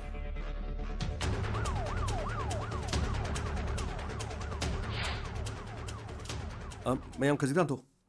ꯁꯤ ꯄꯨꯂꯤꯁ ꯂꯥꯛꯏ ꯃꯌꯥꯝ ꯈꯖꯤꯛꯇ ꯍꯟꯊꯣ ꯅꯪꯂ ꯉꯁꯥꯏ ꯑꯩꯈꯣꯏꯗ ꯐꯣꯟ ꯇꯧꯔꯛꯄꯗꯣ ꯃꯥꯅꯤ ꯁꯥꯕ ꯑꯩꯅ ꯐꯣꯟ ꯇꯧꯖꯕꯅꯤ ꯅꯪꯗꯤ ꯃꯐꯝ ꯑꯁꯤꯗ ꯀꯃꯥꯏꯅ ꯊꯦꯡꯅꯔꯛꯄꯅꯣ ꯁꯥꯕ ꯑꯩꯗꯤ ꯂꯧꯃꯤꯅꯤ ꯅꯨꯡꯇꯤꯒꯤ ꯂꯝꯕꯤꯁꯦ ꯐꯥꯎꯔꯒ ꯑꯩ ꯂꯧ ꯁꯨꯕ ꯆꯠꯆꯕꯅꯤ ꯑꯗꯨꯕꯨ ꯑꯌꯨꯛ ꯑꯉꯟꯕꯗ ꯑꯩꯅ ꯃꯐꯝꯁꯤꯗ ꯂꯥꯛꯄꯗ ꯅꯨꯄꯤ ꯑꯃ ꯇꯥꯔꯒ ꯂꯩꯕ ꯃꯗꯨꯗꯒꯤ ꯑꯩ ꯆꯤꯡꯅꯗꯨꯅ ꯃꯅꯥꯛꯇ ꯆꯪꯁꯤꯜꯂꯒ ꯌꯦꯡꯕ ꯃꯇꯝꯗ ꯑꯁꯤꯕ ꯍꯛꯆꯥꯡ ꯑꯣꯏꯗꯨꯅ ꯂꯩꯔꯝꯕꯅꯤ ꯃꯍꯥꯛꯀꯤ ꯃꯉꯛꯁꯝꯁꯤ ꯀꯔꯤꯒꯨꯝꯕ ꯊꯥꯡꯅ ꯂꯦꯟꯈꯤꯕꯒꯨꯝꯕ ꯃꯥꯜꯂꯦ ꯃꯗꯨꯗꯒꯤ ꯑꯩ ꯀꯤꯗꯅ ꯄꯥꯎ ꯑꯁꯦ ꯄꯤꯖꯔꯛꯄꯅꯤ ꯑꯗꯨꯒ ꯉꯥꯏꯍꯥꯛ ꯂꯩꯔ ꯃꯇꯨꯡꯗꯒꯤ ꯃꯤ ꯃꯌꯥꯝꯁꯨ ꯑꯣꯝꯁꯤꯜꯂꯛꯄꯅꯤ ꯑꯣ ꯌꯥꯝꯅ ꯐꯔꯦ ꯑꯗꯨ ꯃꯍꯥꯛꯀꯤ ꯃꯅꯥꯛꯁꯤꯗꯩꯗ ꯕꯦꯒꯀꯨꯝꯕ ꯃꯣꯕꯥꯏꯜꯒꯨꯝꯕ ꯑꯇꯩ ꯄꯣꯠ ꯆꯩ ꯀꯔꯤ ꯂꯩꯔꯝꯒꯦ ꯁꯕ ꯑꯗꯨꯒꯨꯝꯕꯗꯤ ꯑꯃꯠꯇ ꯂꯩꯔꯝꯗꯦ ꯑꯩ ꯂꯥꯛꯄ ꯃꯇꯝꯗꯗꯤ ꯍꯥꯏꯔꯤꯕ ꯄꯣꯠ ꯆꯩꯁꯤꯡꯗꯨ ꯑꯃꯠꯇ ꯂꯩꯔꯝꯗꯦ ꯁꯕ ꯌꯥꯗꯕ ꯐꯣꯔꯦꯟꯁꯤꯛ ꯁꯥꯏꯟꯁꯀꯤ ꯇꯤꯝꯗ ꯄꯥꯎ ꯄꯤꯈꯣ ꯑꯗꯨꯒ ꯅꯨꯄꯤ ꯑꯁꯤ ꯃꯍꯥꯛꯀꯤ ꯐꯣꯇꯣꯗꯨ ꯈꯕꯔꯗ ꯍꯥꯞꯅꯕ ꯇꯧꯁꯤ ꯑꯗꯨꯒ ꯃꯍꯥꯛ ꯃꯁꯥꯁꯦ ꯄꯣꯁꯠꯃꯣꯔꯇꯦꯝꯒꯤꯗꯃꯛꯇ ꯊꯥꯈꯣ ꯐꯅꯤ ꯁꯔ ꯑꯗꯨꯒ ꯌꯥꯗꯕ ꯑꯁꯤꯕꯁꯤ ꯃꯐꯝ ꯑꯁꯤꯗ ꯍꯨꯟꯗꯣꯛꯂꯝꯕ ꯁꯣꯏꯗꯅ ꯑꯣꯏꯒꯗꯕ ꯃꯥꯜꯂꯦ ꯃꯍꯥꯛꯀꯤ ꯍꯛꯆꯥꯡꯗꯒꯤ ꯏ ꯑꯌꯥꯝꯕ ꯃꯐꯝ ꯑꯁꯤꯗ ꯇꯥꯗꯦ ꯃꯤꯁꯤ ꯑꯁꯤ ꯄ꯭ꯂꯥꯟ ꯇꯧꯗꯨꯅ ꯍꯥꯠꯂꯒ ꯃꯐꯝ ꯑꯁꯤꯗ ꯁꯣꯏꯗꯅꯃꯛꯀꯤ ꯍꯨꯟꯗꯣꯛꯄ ꯑꯣꯏꯔꯝꯒꯅꯤ ꯁꯔ ꯃꯗꯨꯃꯛ ꯃꯥꯜꯂꯤ ꯁꯔ ꯑꯗꯨꯒꯅꯦ ꯄꯣꯁꯠꯃꯣꯔꯇꯦꯝꯒꯤ ꯑꯃꯗꯤ ꯐꯣꯔꯦꯟꯁꯤꯛꯀꯤ ꯔꯤꯄꯣꯔꯠꯀꯤ ꯃꯇꯨꯡ ꯏꯟꯅ ꯃꯈꯥ ꯇꯥꯅ ꯀꯔꯤ ꯇꯧꯕ ꯌꯥꯕꯒꯦ ꯍꯥꯏꯕꯗꯣ ꯑꯩꯈꯣꯏ ꯌꯦꯡꯁꯤ ꯐꯅꯤ ꯁꯔ ꯃꯁꯤꯒꯤ ꯃꯇꯨꯡꯗ ꯐꯣꯔꯦꯟꯁꯤꯛꯀꯤ ꯇꯤꯝ ꯂꯥꯛꯈꯤ ꯑꯃꯗꯤ ꯑꯁꯤꯕ ꯂꯩꯔꯤꯕ ꯃꯐꯝ ꯑꯗꯨꯗ ꯐꯣꯔꯦꯟꯁꯤꯛ ꯇꯤꯝꯅ ꯀꯨꯞꯅ ꯌꯦꯡꯁꯤꯟꯈꯤꯔꯝꯃꯤ ꯃꯁꯤꯒꯤ ꯃꯇꯨꯡꯗ ꯑꯁꯤꯕ ꯑꯗꯨ ꯄꯣꯁꯠꯃꯣꯔꯇꯦꯝꯒꯤꯗꯃꯛ ꯄꯨꯈꯤꯔꯝꯃꯤ ꯑꯃꯔꯣꯝꯗ ꯅꯥꯁꯤꯛꯇ ꯊꯕꯛ ꯇꯧꯕ ꯕꯤꯖꯦ ꯀꯧꯕ ꯅꯨꯄꯥ ꯑꯃ ꯃꯍꯥꯛ ꯃꯌꯨꯝꯗ ꯍꯜꯂꯛꯈꯤ ꯃꯇꯝ ꯑꯗꯨꯗ ꯌꯨꯝ ꯍꯦꯛ ꯆꯪꯂꯛꯄꯒ ꯃꯍꯥꯛꯀꯤ ꯂꯣꯏꯅꯕꯤꯅ ꯍꯥꯏꯔꯛꯈꯤ ꯍꯟꯕꯤꯔꯛꯂꯦꯅ ꯌꯥꯝꯅ ꯊꯥꯖꯗꯦ ꯀꯩꯗꯧꯉꯩ ꯑꯃꯨꯛ ꯆꯠꯇꯣꯏꯅꯣ ꯑꯩ ꯌꯨꯝꯗ ꯍꯜꯂꯛꯄ ꯌꯥꯗ꯭ꯔꯣ ꯑꯗꯨꯒꯤ ꯅꯠꯇꯦ ꯌꯨꯝꯗ ꯀꯨꯏꯅ ꯍꯜꯂꯛꯇꯕꯗꯨꯗ ꯑꯩꯅ ꯍꯜꯂꯛꯇꯕꯗꯣ ꯑꯩ ꯊꯕꯛ ꯆꯠꯄꯅꯤ ꯅꯪꯁꯨ ꯃꯗꯨ ꯈꯪꯂꯤ ꯅꯠꯇ꯭ꯔꯣ ꯈꯪꯅ ꯍꯪꯉꯤꯗꯨ ꯀꯩꯒꯤꯅꯣ ꯑꯗꯨꯕꯨꯗꯤ ꯈꯪꯉꯦ ꯑꯗꯨ ꯀꯩꯗꯧꯉꯩ ꯑꯃꯨꯛ ꯆꯠꯄꯤꯗꯣꯏꯅꯣ ꯆꯠꯂꯔꯣꯏ ꯌꯨꯝꯗ ꯁꯨꯝ ꯂꯩꯔꯅꯤ ꯑꯣ ꯐꯔꯦ ꯑꯗꯨꯗꯤ ꯐꯤꯗꯣ ꯍꯣꯡꯗꯣꯛꯄꯤꯔꯣ ꯑꯩ ꯆꯥꯅ ꯊꯛꯅꯕ ꯀꯩꯅꯣ ꯈꯔ ꯍꯣꯠꯅꯖꯔꯛꯈꯤ ꯃꯇꯝ ꯑꯗꯨꯗ ꯕꯤꯖꯦꯒꯤ ꯐꯣꯟꯗ ꯀꯣꯜ ꯑꯃ ꯂꯥꯛꯈꯤ ꯐꯣꯟ ꯑꯗꯨ ꯃꯍꯥꯛꯀꯤ ꯃꯃꯥꯟꯅꯕ ꯁꯪꯀꯔ ꯀꯧꯕ ꯃꯤꯑꯣꯏ ꯑꯃꯒꯤ ꯑꯣꯏꯔꯝꯈꯤ ꯕꯤꯖꯦ ꯅꯪ ꯊꯕꯛ ꯊꯣꯛꯑꯦꯅ ꯇꯥꯏꯅꯦ ꯑꯗꯣ ꯍꯥꯟꯅ ꯅꯪꯅ ꯌꯥꯎꯔꯝꯕ ꯊꯕꯛꯁꯦ ꯄꯣꯁ ꯑꯗꯨꯝ ꯍꯥꯡꯗꯨꯅ ꯂꯩꯔꯤ ꯑꯗꯨ ꯌꯥꯎꯔꯁꯤꯗꯅ ꯀꯔꯤ ꯈꯜꯂꯤꯒꯦ ꯑꯩꯈꯣꯏ ꯕꯣꯁꯇ ꯑꯩ ꯑꯗꯨꯝ ꯍꯥꯏꯅꯒꯦ ꯁꯪꯀꯔ ꯃꯗꯨꯒꯤ ꯋꯥꯗꯣ ꯍꯥꯏꯔꯨꯈꯤꯅꯨ ꯑꯩ ꯁꯣꯝꯗ ꯀꯝꯄꯦꯅꯤ ꯑꯃꯗ ꯍꯥꯟꯅ ꯍꯣꯏ ꯍꯥꯏꯗꯣꯛꯎꯔꯦ ꯑꯗꯨꯒ ꯕꯣꯁꯇꯗꯤ ꯑꯩꯅ ꯌꯥꯔꯛꯇꯦ ꯍꯥꯏꯕꯁꯦ ꯍꯥꯏꯔꯨꯈꯤꯅꯨ ꯃꯔꯝꯗꯤ ꯑꯩ ꯁꯣꯝꯗ ꯑꯝꯇ ꯌꯦꯡꯈꯤꯒꯦ ꯀꯔꯤꯒꯨꯝꯕ ꯅꯥꯇꯩ ꯆꯥꯗ꯭ꯔꯗꯤ ꯑꯗꯨꯗꯒꯤ ꯑꯃꯨꯛ ꯆꯪꯉꯛꯀꯦ ꯑꯣ ꯑꯣ ꯐꯔꯦ ꯐꯔꯦ ꯑꯗꯨ ꯕꯤꯖꯦ ꯇꯣꯂꯣꯞꯀꯤꯗꯤ ꯀꯩꯁꯨ ꯈꯜꯂꯨꯔꯅꯨ ꯍꯥꯟꯅ ꯅꯪꯅ ꯐꯪꯕꯗꯨ ꯌꯥꯝꯅ ꯄꯤꯛꯏꯗꯅ ꯍꯧꯖꯤꯛꯇꯤ ꯇꯣꯂꯣꯞ ꯌꯥꯝ ꯆꯥꯎꯔꯦ ꯑꯗꯨ ꯅꯪꯒꯤ ꯇꯣꯂꯣꯞꯇꯣ ꯆꯥꯎꯅꯅꯕ ꯑꯩ ꯑꯗꯨꯝ ꯕꯣꯁꯇ ꯍꯥꯏꯒꯦ ꯑꯗꯨ ꯅꯪ ꯑꯃꯨꯛꯇꯪꯗꯤ ꯈꯜꯂꯣ ꯊꯥꯒꯠꯆꯔꯤ ꯁꯪꯀꯔ ꯑꯗꯨꯕꯨ ꯕꯣꯁꯇꯗꯤ ꯑꯩꯅ ꯌꯥꯔꯛꯇꯦ ꯍꯥꯏꯕꯁꯦ ꯍꯥꯏꯔꯨꯈꯤꯅꯨ ꯑꯩ ꯁꯣꯝꯒꯤꯁꯦ ꯑꯃꯨꯛꯇ ꯌꯦꯡꯈꯤꯒꯦ ꯑꯗꯨꯒ ꯑꯩ ꯅꯉꯣꯟꯗ ꯄꯥꯎ ꯄꯤꯔꯛꯀꯦ ꯑꯣꯀꯦ ꯑꯣꯀꯦ ꯑꯗꯨꯗꯤ ꯂꯝꯁꯥꯡ ꯂꯥꯛꯄꯒꯤ ꯋꯥꯔꯝꯃꯅꯤ ꯄꯥꯎꯗꯣ ꯍꯥꯏꯔꯛꯑꯣꯀꯣ ꯊꯝꯃꯒꯦ ꯍꯣꯏ ꯃꯁꯤꯒꯤ ꯃꯇꯨꯡꯗ ꯕꯤꯖꯦ ꯌꯨꯝꯌꯥꯏ ꯑꯗꯨꯗ ꯃꯍꯥꯛ ꯎꯪꯗꯨꯅ ꯂꯩꯈꯤ ꯇꯥꯂꯛ ꯑꯗꯨꯗ ꯀꯤꯆꯟꯗꯒꯤ ꯀꯨꯀꯔꯅ ꯈꯣꯡꯕꯒꯤ ꯃꯈꯣꯜ ꯑꯗꯨ ꯇꯥꯈꯤꯔꯝꯃꯤ ꯃꯇꯝ ꯑꯗꯨꯗ ꯃꯍꯥꯛ ꯌꯥꯝꯅ ꯈꯪꯈꯤꯔꯝꯃꯤ ꯃꯍꯥꯛꯀꯤ ꯅꯨꯄꯤꯅ ꯍꯥꯏꯔꯛꯈꯤ ꯀꯩꯗꯧꯔꯒꯦ ꯏꯁꯥ ꯅꯨꯡꯉꯥꯏꯕꯤꯗꯕ꯭ꯔꯣ ꯑꯩ ꯀꯔꯤ ꯁꯦꯝꯖꯔꯨꯒꯦ ꯌꯥꯅꯤ ꯌꯥꯅꯤ ꯀꯩꯁꯨ ꯇꯧꯗꯦ ꯂꯝꯁꯥꯡ ꯂꯥꯛꯄꯒꯤ ꯋꯥꯔꯦ ꯑꯃꯔꯣꯝꯗꯅ ꯑꯁꯤꯕ ꯍꯛꯆꯥꯡ ꯑꯗꯨꯒꯤ ꯄꯣꯁꯠꯃꯣꯔꯇꯦꯝ ꯂꯣꯏꯈꯤꯔꯝꯃꯤ ꯄꯣꯁꯠꯃꯣꯔꯇꯦꯝ ꯇꯧꯔꯤꯕ ꯗꯣꯛꯇꯔ ꯑꯗꯨꯕꯨ ꯎꯅꯔꯝꯃꯤ ꯏꯟꯁꯄꯦꯛꯇꯔ ꯑꯁꯤꯕꯁꯤ ꯃꯉꯛꯁꯝꯗ ꯊꯥꯡꯅ ꯂꯦꯜꯂꯒ ꯍꯥꯠꯄꯅꯤ ꯑꯗꯨꯒ ꯑꯁꯤꯕꯁꯤ ꯉꯔꯥꯡ ꯄꯨꯡ 9ꯗꯒꯤꯅ ꯄꯨꯡ 10 ꯐꯥꯎꯕꯒꯤ ꯃꯅꯨꯡꯗ ꯁꯤꯕꯅꯤ ꯑꯗꯨꯒ ꯑꯇꯣꯞꯄ ꯃꯁꯥꯗ ꯗꯥꯛ ꯑꯃꯠꯇ ꯂꯩꯇꯦ ꯗꯣꯛꯇꯔ ꯑꯦꯅꯤ ꯁꯦꯛꯁꯨꯑꯦꯜ ꯑꯦꯁꯣꯜꯠ ꯅꯣ ꯑꯗꯨꯒꯤꯗꯤ ꯀꯩꯁꯨ ꯂꯩꯇꯦ ꯊꯦꯡꯛ ꯌꯨ ꯗꯣꯛꯇꯔ ꯃꯁꯤꯒꯤ ꯃꯇꯨꯡꯗ ꯄꯨꯂꯤꯁꯅ ꯐꯣꯔꯦꯟꯁꯤꯛꯀꯤ ꯔꯤꯄꯣꯔꯠ ꯑꯃꯨꯛ ꯈꯣꯝꯒꯠꯂꯝꯃꯤ ꯑꯃꯗꯤ ꯌꯥꯝꯅ ꯀꯨꯞꯅ ꯄꯥꯔꯝꯃꯤ ꯃꯁꯤꯒꯤ ꯃꯇꯨꯡꯗ ꯏꯟꯁꯄꯦꯛꯇꯔꯗꯨꯅ ꯃꯈꯥ ꯇꯥꯕ ꯄꯨꯂꯤꯁꯀꯤ ꯃꯤꯑꯣꯏꯗ ꯍꯥꯏꯈꯤ ꯌꯥꯗꯕ ꯑꯁꯤꯕꯁꯤꯒꯤ ꯃꯁꯥꯗ ꯑꯥꯏꯗꯤꯁꯨ ꯐꯪꯗꯦ ꯃꯁꯥꯗ ꯁꯦꯠꯂꯝꯂꯤꯕ ꯁꯜꯋꯥꯔ ꯑꯁꯤ ꯅꯠꯇꯅ ꯀꯔꯤꯒꯨꯝꯕ ꯂꯪꯂꯥ ꯂꯪꯖꯤꯟ ꯑꯃꯠꯇ ꯂꯩꯇꯦ ꯁꯥꯔ ꯐꯣꯇꯣꯁꯨ ꯈꯕꯔꯗ ꯂꯣꯏꯅ ꯍꯥꯞꯂꯕꯅꯤ ꯑꯗꯨꯕꯨ ꯍꯧꯖꯤꯛ ꯐꯥꯎꯕꯒꯤꯗꯤ ꯑꯩꯈꯣꯏꯗ ꯀꯔꯤꯒꯨꯝꯕ ꯑꯃꯠꯇ ꯃꯁꯤꯒꯤ ꯂꯪꯂꯥ ꯂꯪꯖꯤꯟ ꯂꯥꯛꯇ꯭ꯔꯤ ꯑꯗꯨꯕꯨ ꯍꯧꯖꯤꯛ ꯐꯥꯎꯕꯒꯤꯗꯤ ꯀꯅꯥꯝꯇ ꯀ꯭ꯂꯦꯝ ꯇꯧꯔꯛꯄ ꯂꯩꯇ꯭ꯔꯤ ꯌꯥꯗꯕ ꯌꯦꯡꯈꯤꯕ ꯇꯥꯕꯅꯤ ꯑꯇꯩ ꯄꯨꯂꯤꯁ ꯁ꯭ꯇꯦꯁꯟꯁꯤꯡꯗꯁꯨ ꯃꯗꯨꯒꯤ ꯄꯥꯎ ꯂꯥꯛꯄ꯭ꯔꯥ ꯃꯤꯁꯤꯡ ꯔꯤꯄꯣꯔꯠ ꯂꯩꯕ꯭ꯔꯥ ꯍꯥꯏꯕꯅꯆꯤꯡꯕꯗꯣ ꯐꯣꯇꯣꯒ ꯄꯤꯕ ꯌꯥꯎꯔꯝꯃꯗꯤ ꯑꯁꯤꯕꯁꯤꯒ ꯃꯥꯟꯅꯔꯒꯗꯤ ꯑꯩꯈꯣꯏꯅ ꯃꯤꯁꯤ ꯑꯁꯤꯗ ꯊꯤꯒꯠꯄꯗ ꯈꯔ ꯂꯥꯏꯒꯗꯕꯅꯤ ꯅꯨꯄꯤ ꯑꯁꯦ ꯃꯐꯝ ꯑꯁꯤꯗꯒꯤ ꯑꯣꯏꯔꯕꯗꯤ ꯁꯣꯏꯗꯅꯃꯛꯀꯤ ꯀ꯭ꯂꯦꯝ ꯇꯧꯔꯛꯀꯗꯕꯅꯤ ꯑꯇꯣꯞꯄ ꯃꯐꯝ ꯑꯃꯗꯒꯤ ꯄꯨꯔꯛꯂꯒ ꯃꯐꯝ ꯑꯁꯤꯗ ꯌꯥꯝꯅ ꯍꯩꯁꯤꯡꯅ ꯍꯥꯠꯄ ꯑꯣꯏꯔꯝꯕ ꯌꯥꯏ ꯀꯦꯁ ꯑꯁꯤꯒꯤ ꯃꯔꯤ ꯃꯈꯣꯡ ꯈꯪꯗꯕꯅ ꯍꯛꯆꯥꯡꯁꯨ ꯗꯤꯁꯄꯣꯖ ꯇꯧꯕ ꯌꯥꯔꯣꯏꯗꯧꯔꯤꯕꯅꯤ ꯑꯩꯈꯣꯏ ꯈꯔ ꯉꯥꯏꯕ ꯇꯥꯕꯅꯤ ꯑꯁꯤꯕꯁꯤ ꯃꯁꯛ ꯈꯪꯈꯤꯗꯨꯅ ꯏꯃꯨꯡ ꯃꯅꯨꯡ ꯂꯥꯛꯂꯕꯗꯤ ꯁꯣꯏꯗꯅ ꯃꯔꯤ ꯃꯈꯣꯡ ꯈꯪꯒꯗꯕꯅꯤ ꯑꯁꯨꯝꯅ ꯑꯁꯤꯕ ꯑꯁꯤ ꯀꯅꯥꯒꯨꯝꯕ ꯑꯃꯠꯇꯅ ꯀ꯭ꯂꯦꯝ ꯇꯧꯔꯛꯈꯤꯗꯦ ꯑꯃꯗꯤ ꯄꯨꯂꯤꯁ ꯁ꯭ꯇꯦꯁꯟ ꯀꯌꯥꯗ ꯂꯥꯛꯂꯤꯕ ꯃꯤꯁꯤꯡ ꯔꯤꯄꯣꯔꯠ ꯑꯗꯨꯒ ꯅꯨꯄꯤ ꯑꯁꯤꯒꯤ ꯐꯣꯇꯣꯒ ꯀꯔꯤꯒꯨꯝꯕ ꯑꯃꯠꯇ ꯆꯥꯟꯅꯕ ꯂꯩꯈꯤꯗꯦ ꯑꯃꯔꯣꯝꯗꯅ ꯏꯃꯨꯡ ꯑꯃꯗ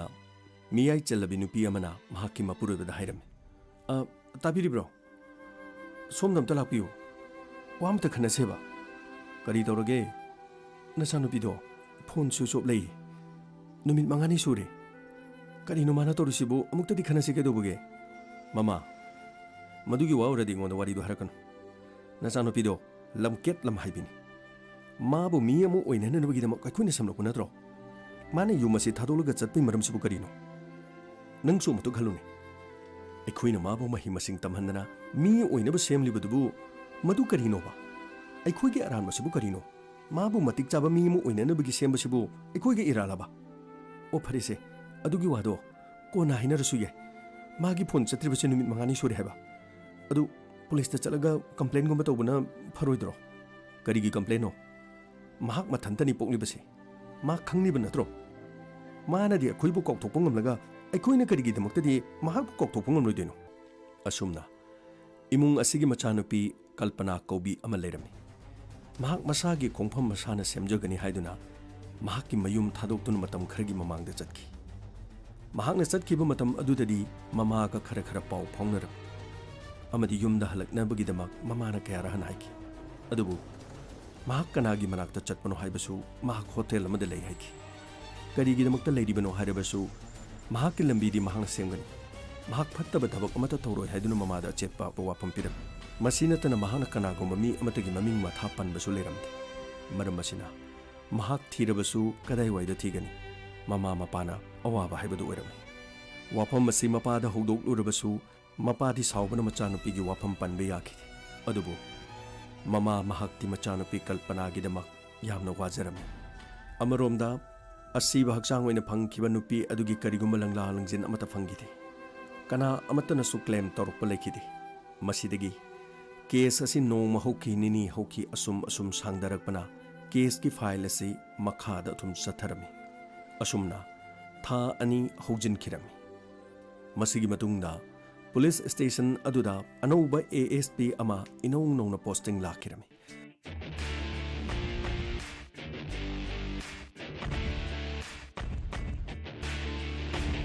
mahaki maming ASP Ranbir Sinha. Good morning, sir. Good morning. Good morning, sir. Good morning. Senior officer ani khatang aigi ka ta changbiro. Oh. Adom adom gi phambam da take your seat. Police station asigi oina case file haibadi hojog jik thokpa nataba. Ngasi dagi tha kharagi mamang da thokiba loisan bangam da case khara yengba pame. Ado officer sing happening sing biba lerangani kari case le bibage. Sir, akoi thani gi mamang da nupi amagi si baksang phangi. Mahaki langla langjin kari guma mata phangi de. Aduga mahaki photo su khabar amadi news sing da khoi hapki. Adubu ngasi babu kana matana claim amta torokti. Aduga sab atai case sing di akoi gi crime da chenaba mio sing phaba punba loirba matungda makoi bu charge thangataba judicial custody de leiba aduga witness phangdaba asiguma case khara leijari sir. Aduga asiba nupi adugi di maming khangdabana amadi matam su sangna lerakpana akhuna dispose tawjagre. Aduga mahaki photo amadi mahana selam address ti lei. Officer aikoi gi thause maming matha khangba mioi khaktagi case adu paina nab lebanati. Criminal gi mathodi asiba do kana mata khangnaroi haiduna mahaki ngamjabi thadan honarum ga doribani. Aikoina makoina ngamjabi thadan honarum libado kadai da kari leiribage kari chithari haibado aikoina thibaduna aikoi police ki thau case file dum ta thirgam ta bibiro sir sida leijare aina hanba mafam asida join tawbagi case ase hanba oina paigani mafam adugi asiba lerambadugi forensic site ki report kai le sir sida leijare aduga postmortem gi di sir adu sida leijare sir jingnaba phaba mi lekibro sir adugumadi kan hamata leiti kana na thengnarake sir lomi ama khangna urapani lomi duna thengnaba kanda money bag mobile ma ke bag na chingba phangkhiba lebro sir lomi duna haibagi matungina adudi amata leramde mana harage te yabro madugi matungda lomi duna mobile du season abra natraga ma khana mobile paibra paidabra ma ki phiba mong matau kari tawino yengbro sir lomi ojarbasu paudi ma hangna khoidu call tawruga pirakpani pare aduga sa atopa mafam amada halaga mafam aduda porokpa sumale nokhodi garamna khangiba sir ngakta thangna lelaga nupi do halamani asiba leramliba mafam duda I yamna taramde good any assault no sir karigoma sexual assault amta leiti any suspect DNA haibadi some footstep no sir mafam adu lomi sing chatpa mafam oibana mafam aduda di miyam ge khungul yamna dai aduga forensic team na khungul sing do thiba matamda madudi awaba dum thokre any mark haibadi torture strangulation no sir aduguma mata leiti good aduga asiba chang lermliba mafam aduda mobile kya active oibage sir adudi khoi active oibadi yengjadre karigino sir why mado yengadabani so please asiba phangkiba numit adugi postmortem matungina victim masina siribasi pung mapandagina pung tara phawni haidi adurabadi pung tara gi matungdagina next morning pung taru phawgi manungda asiba lermliba asiba hundokliba mafamdo mafam aduda leriba active odiba mobile service provider singda number singdo piu hayo mase pidaba yadabani aduga number sing aduda amaga match oinabra haibase makoigi call record sing call details sing di yengadabani yes sir aduga nupi adugi masada selamba pirondo kadaile aigi sida thambiram fani sir aduga ai number singdo yamna thuna pame service provider singda yamna thuna mak number du pibinaba khara haibiyo fani sir asumna police senior ani adu ASP gi kadigi thoraki as masigi ASP sidi naidore he mobile number mayam dugi call matching kamaina thidoino as loidore bo tawris akhuna thibe yaba thirabani phangdadana akhuna loisalaba case ni kok close tawrasu yarabane ba akhuna ngomkiba case kya so leidina achumba kya so purakhre adubu ꯑꯩꯈꯣꯏꯅ ꯉꯝꯈꯤꯗꯕꯁꯤꯕꯨ ꯃꯍꯥꯛꯅ ꯀꯃꯥꯏꯅ ꯉꯝꯗꯣꯏꯅꯣ? ꯃꯊꯛ ꯊꯣꯡꯕꯒꯤ ꯌꯥꯊꯪꯅꯤ, ꯏꯟꯗꯕꯗꯤ ꯌꯥꯗꯦ ꯀꯝꯗꯧꯅꯤ?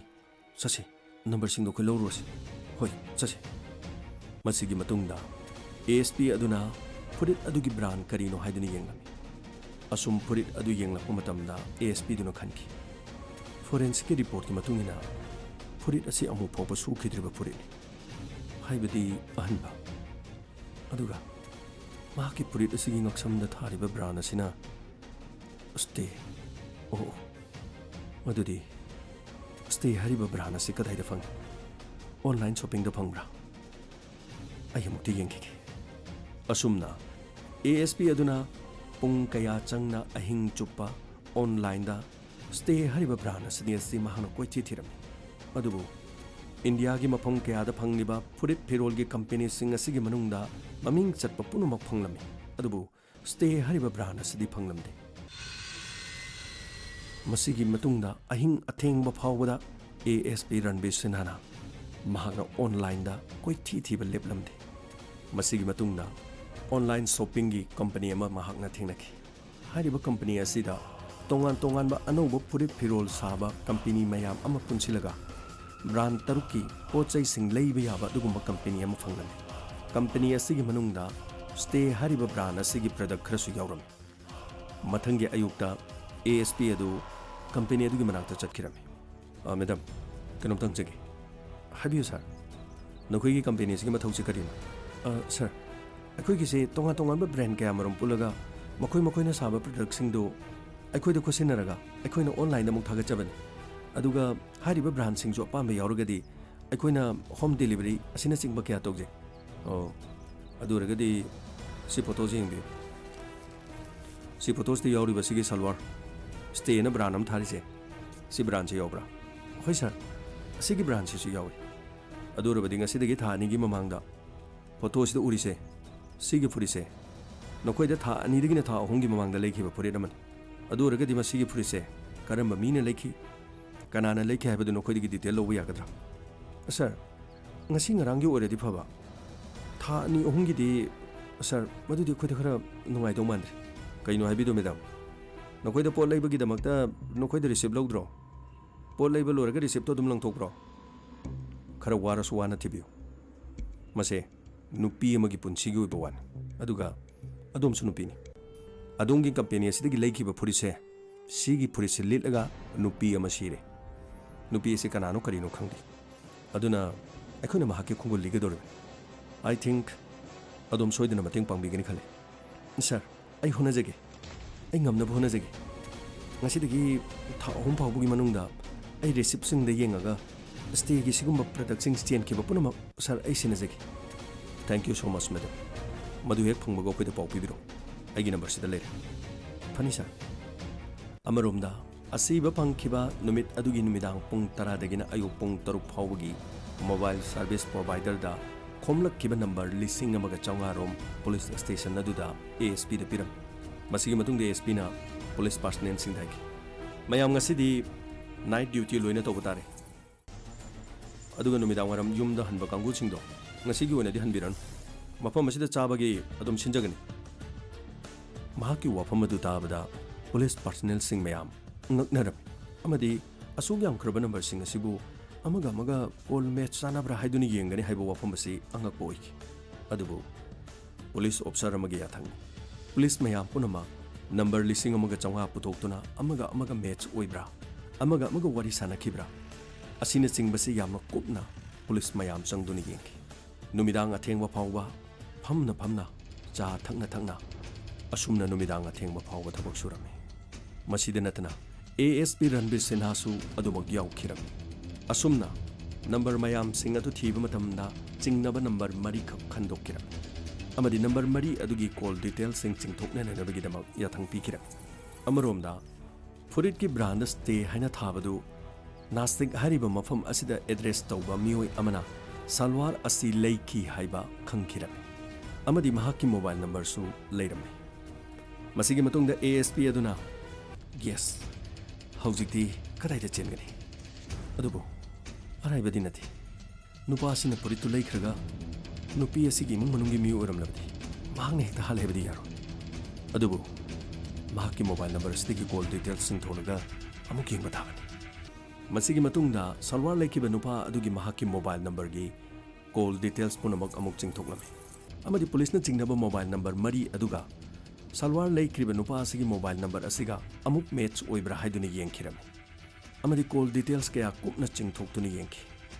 ꯃꯁꯤꯒꯤ ꯃꯇꯨꯡꯗ ASPꯗꯨꯅ ꯍꯥꯏꯈꯤ, ꯃꯌꯥꯝ ꯀꯦꯁ ꯑꯁꯤ ꯌꯥꯝ ꯊꯨꯅ ꯀ꯭ꯂꯣꯖ ꯇꯧꯔꯒꯅꯤ꯫ ꯃꯁꯤ ꯃꯌꯥꯝ ꯄꯨꯝꯅꯃꯛꯀꯤ ꯃꯇꯦꯡꯅꯅꯤ꯫ ꯑꯩꯒꯤ ꯂꯩꯕꯤꯔꯤꯕ ꯄꯨꯂꯤꯁ ꯄꯥꯔꯁꯅꯦꯜꯁꯤꯡ ꯃꯌꯥꯝ ꯄꯨꯝꯅꯃꯛ ꯊꯥꯒꯠꯆꯔꯤ꯫ ꯃꯍꯥꯛꯀꯤ ꯋꯥꯐꯝ ꯑꯁꯤ ꯇꯥꯕꯗ ꯄꯨꯂꯤꯁ ꯄꯥꯔꯁꯅꯦꯜꯁꯤꯡ ꯉꯛꯅ ꯃꯈꯣꯏ ꯃꯁꯦꯟ ꯑꯣꯟꯁꯤꯟꯅꯗꯨꯅ ꯌꯦꯡꯅꯈꯤ꯫ ꯃꯁꯤꯒꯤ ꯃꯇꯨꯡꯗ ASPꯅ ꯄꯨꯂꯤꯁꯀꯤ ꯇꯤꯝ ꯑꯃ ꯄꯨꯗꯨꯅ ꯐꯨꯔꯤꯠ ꯂꯩꯈꯤꯕ ꯅꯨꯄꯥ ꯑꯗꯨꯒꯤ ꯌꯨꯝꯗ ꯆꯠꯈꯤꯔꯝꯃꯤ ꯑꯃꯗꯤ ꯊꯣꯡ ꯊꯤꯜꯂꯝꯃꯤ꯫ ꯊꯣꯡ ꯍꯥꯡꯗꯣꯔꯛꯈꯤ꯫ ꯃꯤꯁꯇꯔ ꯕꯤꯖꯦ, ꯍꯣꯏ ꯏꯟꯁꯄꯦꯛꯇꯔ, ꯅꯪꯒꯤ ꯌꯨꯝꯗ ꯑꯩꯈꯣꯏ ꯁꯨꯃꯥꯏꯅ ꯂꯥꯛꯄꯁꯦ ꯅꯪ ꯈꯪꯕ꯭ꯔꯥ? ꯅꯪ ꯅꯁꯥꯗ ꯀꯔꯤ ꯐꯥꯎꯏ? ꯁ꯭ꯋꯥꯏ ꯂꯥꯎꯕ ꯐꯥꯎꯕ꯭ꯔꯥ? ꯁꯔ, ꯍꯥꯏꯕꯤꯔꯤꯕ ꯋꯥꯐꯝꯗꯨꯕꯨ ꯃꯤꯁꯇꯔ ꯕꯤꯖꯦ, ꯅꯪꯒ ꯊꯕꯛ ꯄꯥꯡꯊꯣꯛꯃꯤꯟꯅꯈꯤꯕ ꯅꯪꯒꯤ ꯄꯥꯔꯇꯤꯗꯣ ꯌꯥꯝꯅ ꯊꯨꯅ ꯑꯩꯈꯣꯏꯒꯤ ꯀꯁꯇꯗꯤꯗ ꯌꯧꯔꯛꯂꯒꯅꯤ꯫ ꯃꯍꯥꯛꯁꯨ ꯅꯥꯁꯤꯛꯇ ꯐꯤ ꯌꯣꯟꯕꯒꯤ ꯊꯕꯛ ꯇꯧꯏ꯫ ꯑꯩꯈꯣꯏꯅ ꯌꯥꯝꯅ ꯀꯨꯞꯅ ꯊꯤꯒꯠꯂꯕꯅꯤ꯫ ꯍꯧꯖꯤꯛꯇꯤ ꯅꯈꯣꯏꯅ ꯄꯥꯡꯊꯣꯛꯈꯤꯕ ꯊꯕꯛꯇꯣ ꯑꯩꯈꯣꯏ ꯂꯣꯏꯅ ꯈꯪꯉꯤ꯫ ꯅꯁꯥꯅ ꯅꯪꯒꯤ ꯅꯔꯥꯟ ꯌꯥꯖꯕꯅ ꯐꯕ꯭ꯔꯥ ꯑꯗꯨꯒ ꯑꯩꯈꯣꯏꯅ ꯐꯨꯕ ꯆꯩꯕ ꯊꯥꯔꯗ ꯗꯤꯒ꯭ꯔꯤ ꯃꯦꯊꯣꯗ ꯁꯤꯖꯤꯟꯅꯔꯒ ꯑꯁꯦꯡꯕꯗꯨ ꯈꯪꯕ ꯄꯥꯝꯕ꯭ꯔꯥ? ꯁꯔ, ꯀꯔꯤꯅꯣ ꯌꯨꯝꯗ ꯂꯥꯛꯑꯒ ꯍꯥꯏꯕꯤꯔꯤꯕ ꯋꯥꯐꯝꯁꯤꯕꯣ? ꯃꯤꯁꯇꯔ ꯕꯤꯖꯦ, ꯋꯥꯁꯦ ꯌꯥꯝꯅ ꯉꯥꯡꯗꯕꯅ ꯐꯒꯅꯤ꯫ ꯅꯈꯣꯏꯒꯨꯝꯕ ꯀꯌꯥꯁꯦ ꯊꯦꯡꯅꯗꯨꯅ ꯂꯥꯛꯂꯕ ꯔꯟꯕꯤꯔ ꯁꯦꯅꯥꯅꯤ꯫ ꯈꯪꯉꯕ꯭ꯔꯥ? ꯀ꯭ꯔꯥꯏꯝ ꯇꯧꯕ ꯃꯤ ꯑꯃꯒꯤ ꯃꯥꯏꯊꯣꯡꯒ ꯀ꯭ꯔꯥꯏꯝ ꯇꯧꯗꯕ ꯃꯤ ꯑꯃꯒꯤ ꯃꯥꯏꯊꯣꯡꯒ ꯍꯦꯛ ꯌꯦꯡꯕꯗ ꯑꯩꯒꯤ ꯃꯤꯠꯁꯤꯅꯅꯦ ꯎꯈꯤꯕꯗꯨ ꯀꯔꯤꯝꯇ ꯆꯦꯟꯕ ꯌꯥꯕ ꯅꯠꯇꯦ꯫ ꯅꯪꯒꯤ ꯆꯞ ꯆꯥꯕ ꯏꯕꯤꯗꯦꯟꯁ ꯑꯩꯈꯣꯏ ꯂꯣꯏ ꯐꯪꯉꯕꯅꯤ꯫ ꯒꯥꯔꯤꯗ ꯀꯥꯈꯠꯂꯣ꯫ ꯃꯇꯝ ꯑꯗꯨꯗ ꯕꯤꯖꯦꯒꯤ ꯅꯨꯄꯤ ꯊꯣꯛꯂꯛꯈꯤ꯫ ꯁꯔ, ꯀꯔꯤꯅꯣ ꯍꯥꯏꯕꯤꯔꯤꯁꯤꯕꯨ? ꯀꯔꯤ ꯃꯔꯝꯒꯤꯅꯣ? ꯑꯩꯈꯣꯏꯒꯤ ꯅꯨꯄꯥ ꯄꯨꯗꯣꯏꯁꯤꯕꯨ ꯀꯔꯤ ꯃꯔꯝꯒꯤꯅꯣ? ꯌꯥꯝꯅ ꯐꯔꯦ꯫ ꯑꯩꯈꯣꯏꯒꯤ ꯅꯨꯄꯤ ꯄꯨꯂꯤꯁꯁꯤꯡꯗꯨꯁꯨ ꯆꯪꯕꯤꯔꯣ, ꯑꯗꯨꯒ ꯃꯦꯗꯥꯝꯁꯤꯁꯨ ꯒꯥꯔꯤꯗ ꯂꯦꯡꯈꯠꯅꯕ ꯅꯨꯄꯤ ꯄꯨꯂꯤꯁꯀꯤ ꯒꯥꯔꯤꯗ ꯑꯝꯇ ꯍꯧꯒꯠꯄꯤꯌꯨ꯫ ꯁꯔ, ꯑꯩꯅ ꯀꯔꯤꯒꯤꯅꯣ ꯁꯔ? ꯀꯦꯁ ꯑꯁꯤꯒꯤ ꯃꯇꯥꯡꯗ ꯑꯗꯣꯝꯁꯨ ꯀꯔꯤꯒꯨꯝꯕ ꯆꯦꯟꯅꯔꯝꯂꯒꯗꯤ ꯍꯣꯔꯦꯟ ꯑꯃꯨꯛ ꯂꯧꯊꯣꯛ ꯂꯧꯁꯤꯟ ꯇꯧꯗꯅꯕꯅꯤ꯫ ꯒꯥꯔꯤꯗ ꯑꯝꯇ ꯂꯦꯡꯈꯠꯄꯤꯌꯨ꯫ ꯑꯁꯨꯝꯅ ꯕꯤꯖꯦ ꯍꯥꯏꯔꯤꯕ ꯅꯨꯄꯥꯁꯤꯒ ꯃꯍꯥꯛꯀꯤ ꯅꯨꯄꯤꯒ ꯄꯨꯂꯤꯁꯅ ꯐꯥꯗꯨꯅ ꯄꯨꯈꯤ꯫ ꯕꯤꯖꯦ, ꯁꯤꯒꯤ ꯅꯨꯄꯤꯁꯤ ꯃꯁꯛ ꯈꯪꯕ꯭ꯔꯥ? ꯁꯔ, ꯑꯩꯗꯤ ꯈꯪꯗꯦ꯫ ꯁꯤ ꯀꯅꯥꯅꯣ? ꯑꯩꯗꯤ ꯈꯪꯖꯗꯦ꯫ ꯅꯆꯤꯟꯗꯨ ꯊꯤꯅꯨꯅꯦ꯫ ꯈꯪꯗꯦ ꯀꯥꯏꯅ ꯈꯨꯠꯅ ꯊꯥꯔꯝꯕꯗꯒꯤ ꯆꯩꯅ ꯊꯥꯔꯛꯎꯔꯣ? ꯁꯤ ꯅꯨꯄꯤꯁꯤ ꯈꯪꯗꯦ?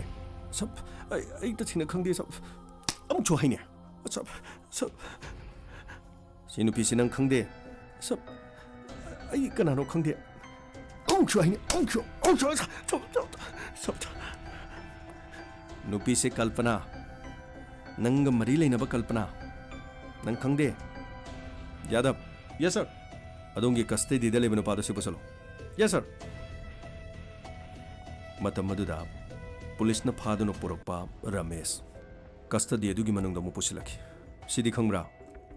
ꯃꯇꯝ ꯑꯗꯨꯗ ꯕꯤꯖꯦꯅ ꯉꯛꯈꯤꯔꯝꯃꯤ꯫ ꯁꯞ, ꯁꯤꯗꯤ ꯑꯩꯒꯤ ꯏꯕꯥꯏꯅꯤ, ꯏꯕꯥꯏ ꯔꯃꯦꯁꯅꯤ꯫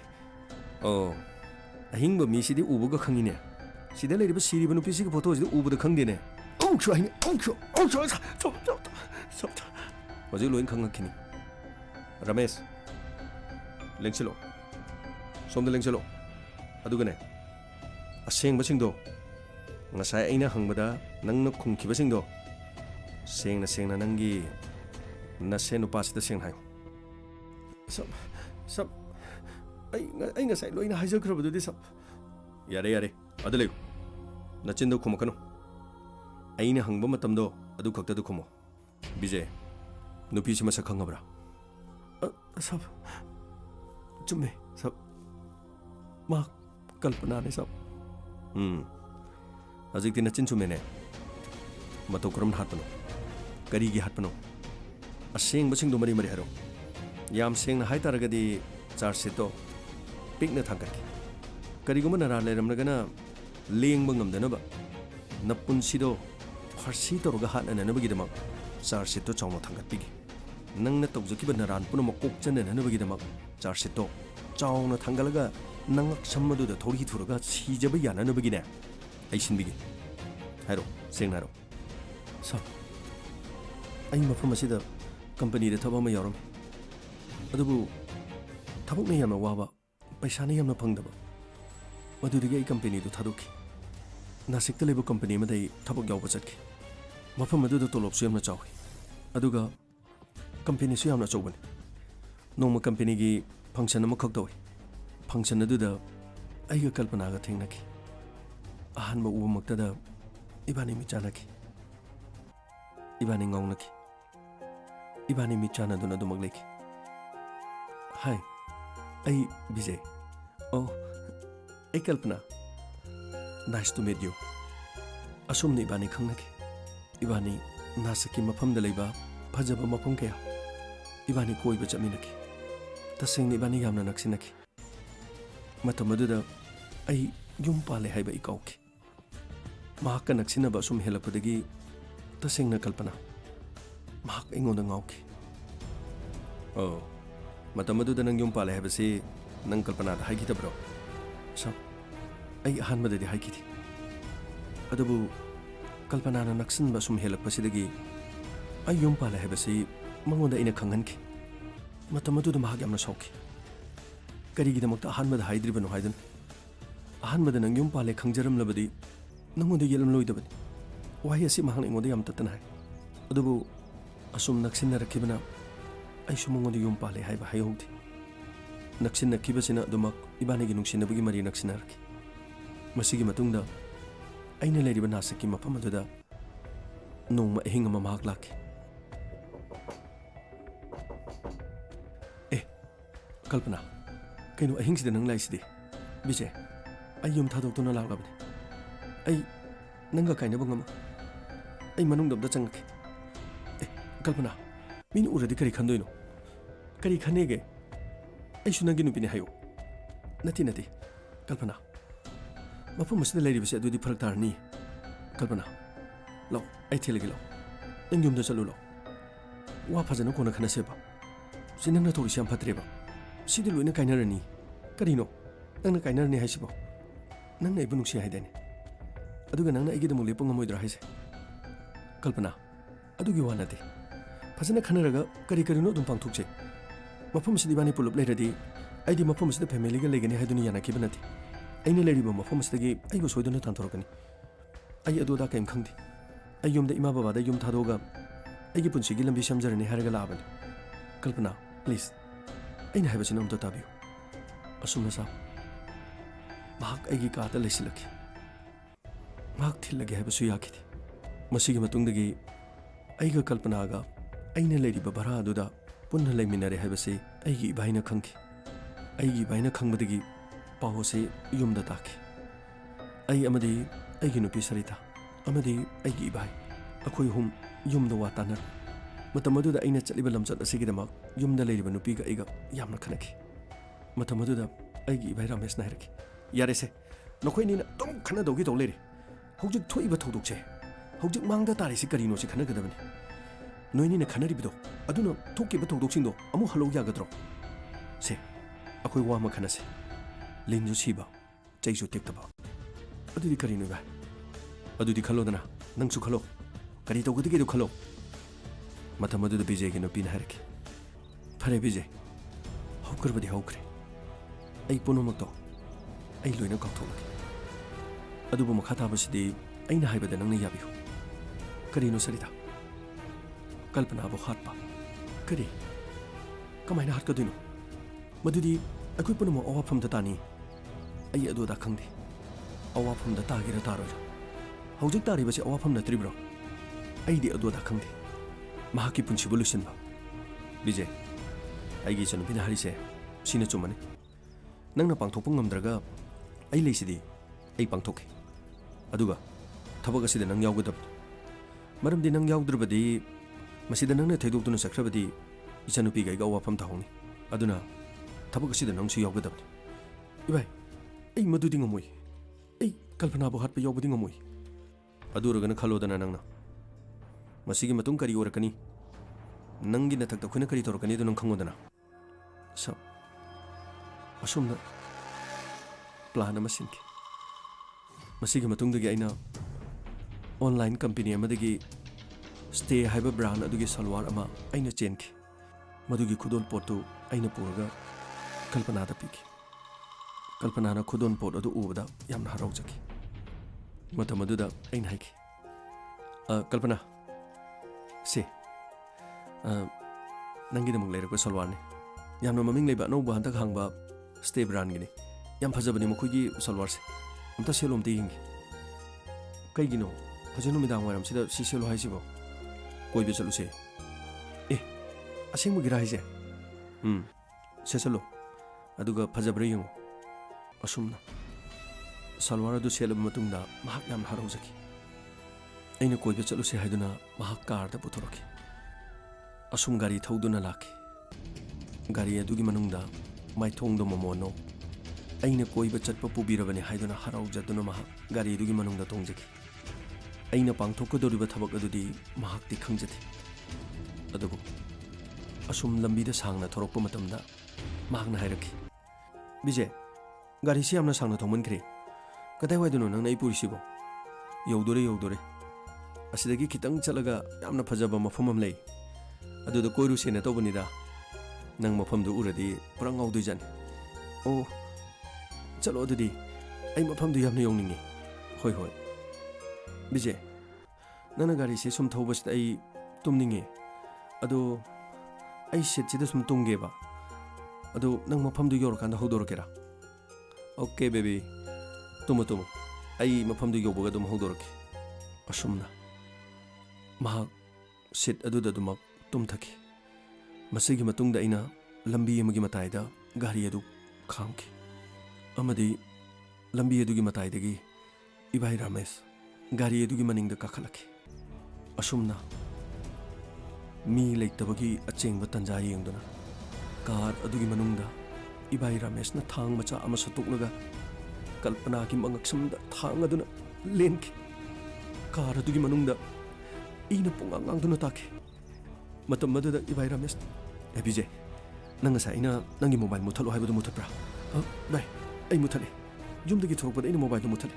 ꯑꯣ, ꯌꯥꯝꯅ ꯐꯔꯦ꯫ ꯃꯔꯝꯗꯤ ꯅꯪ ꯃꯐꯝ ꯑꯁꯤꯗ ꯃꯣꯕꯥꯏꯜ ꯂꯣꯀꯦꯁꯟ ꯑꯣꯏꯈꯤ ꯍꯥꯏꯕꯁꯦ ꯄꯨꯂꯤꯁꯇ ꯈꯪꯍꯟꯕ ꯌꯥꯗꯕꯅꯤ꯫ ꯌꯥꯝꯅ ꯐꯔꯦ꯫ ꯑꯗꯣ ꯍꯧꯖꯤꯛꯇꯤ ꯃꯤ ꯂꯥꯛꯇꯕꯒꯤ ꯇꯟꯖꯥꯁꯤ ꯌꯦꯡꯉꯒ ꯑꯁꯤꯕꯁꯦ ꯑꯩ ꯂꯧꯊꯔꯒꯦ꯫ ꯑꯗꯨꯒ ꯅꯪ ꯃꯐꯝ ꯑꯁꯤꯗꯒꯤ ꯌꯥꯝ ꯊꯨꯅ ꯆꯠꯈ꯭ꯔꯣ꯫ ꯑꯩꯁꯨ ꯑꯩꯅ ꯊꯣꯛꯄ ꯆꯠꯂꯒꯦ꯫ ꯑꯗꯨꯒ ꯒꯥꯔꯤ ꯑꯗꯣ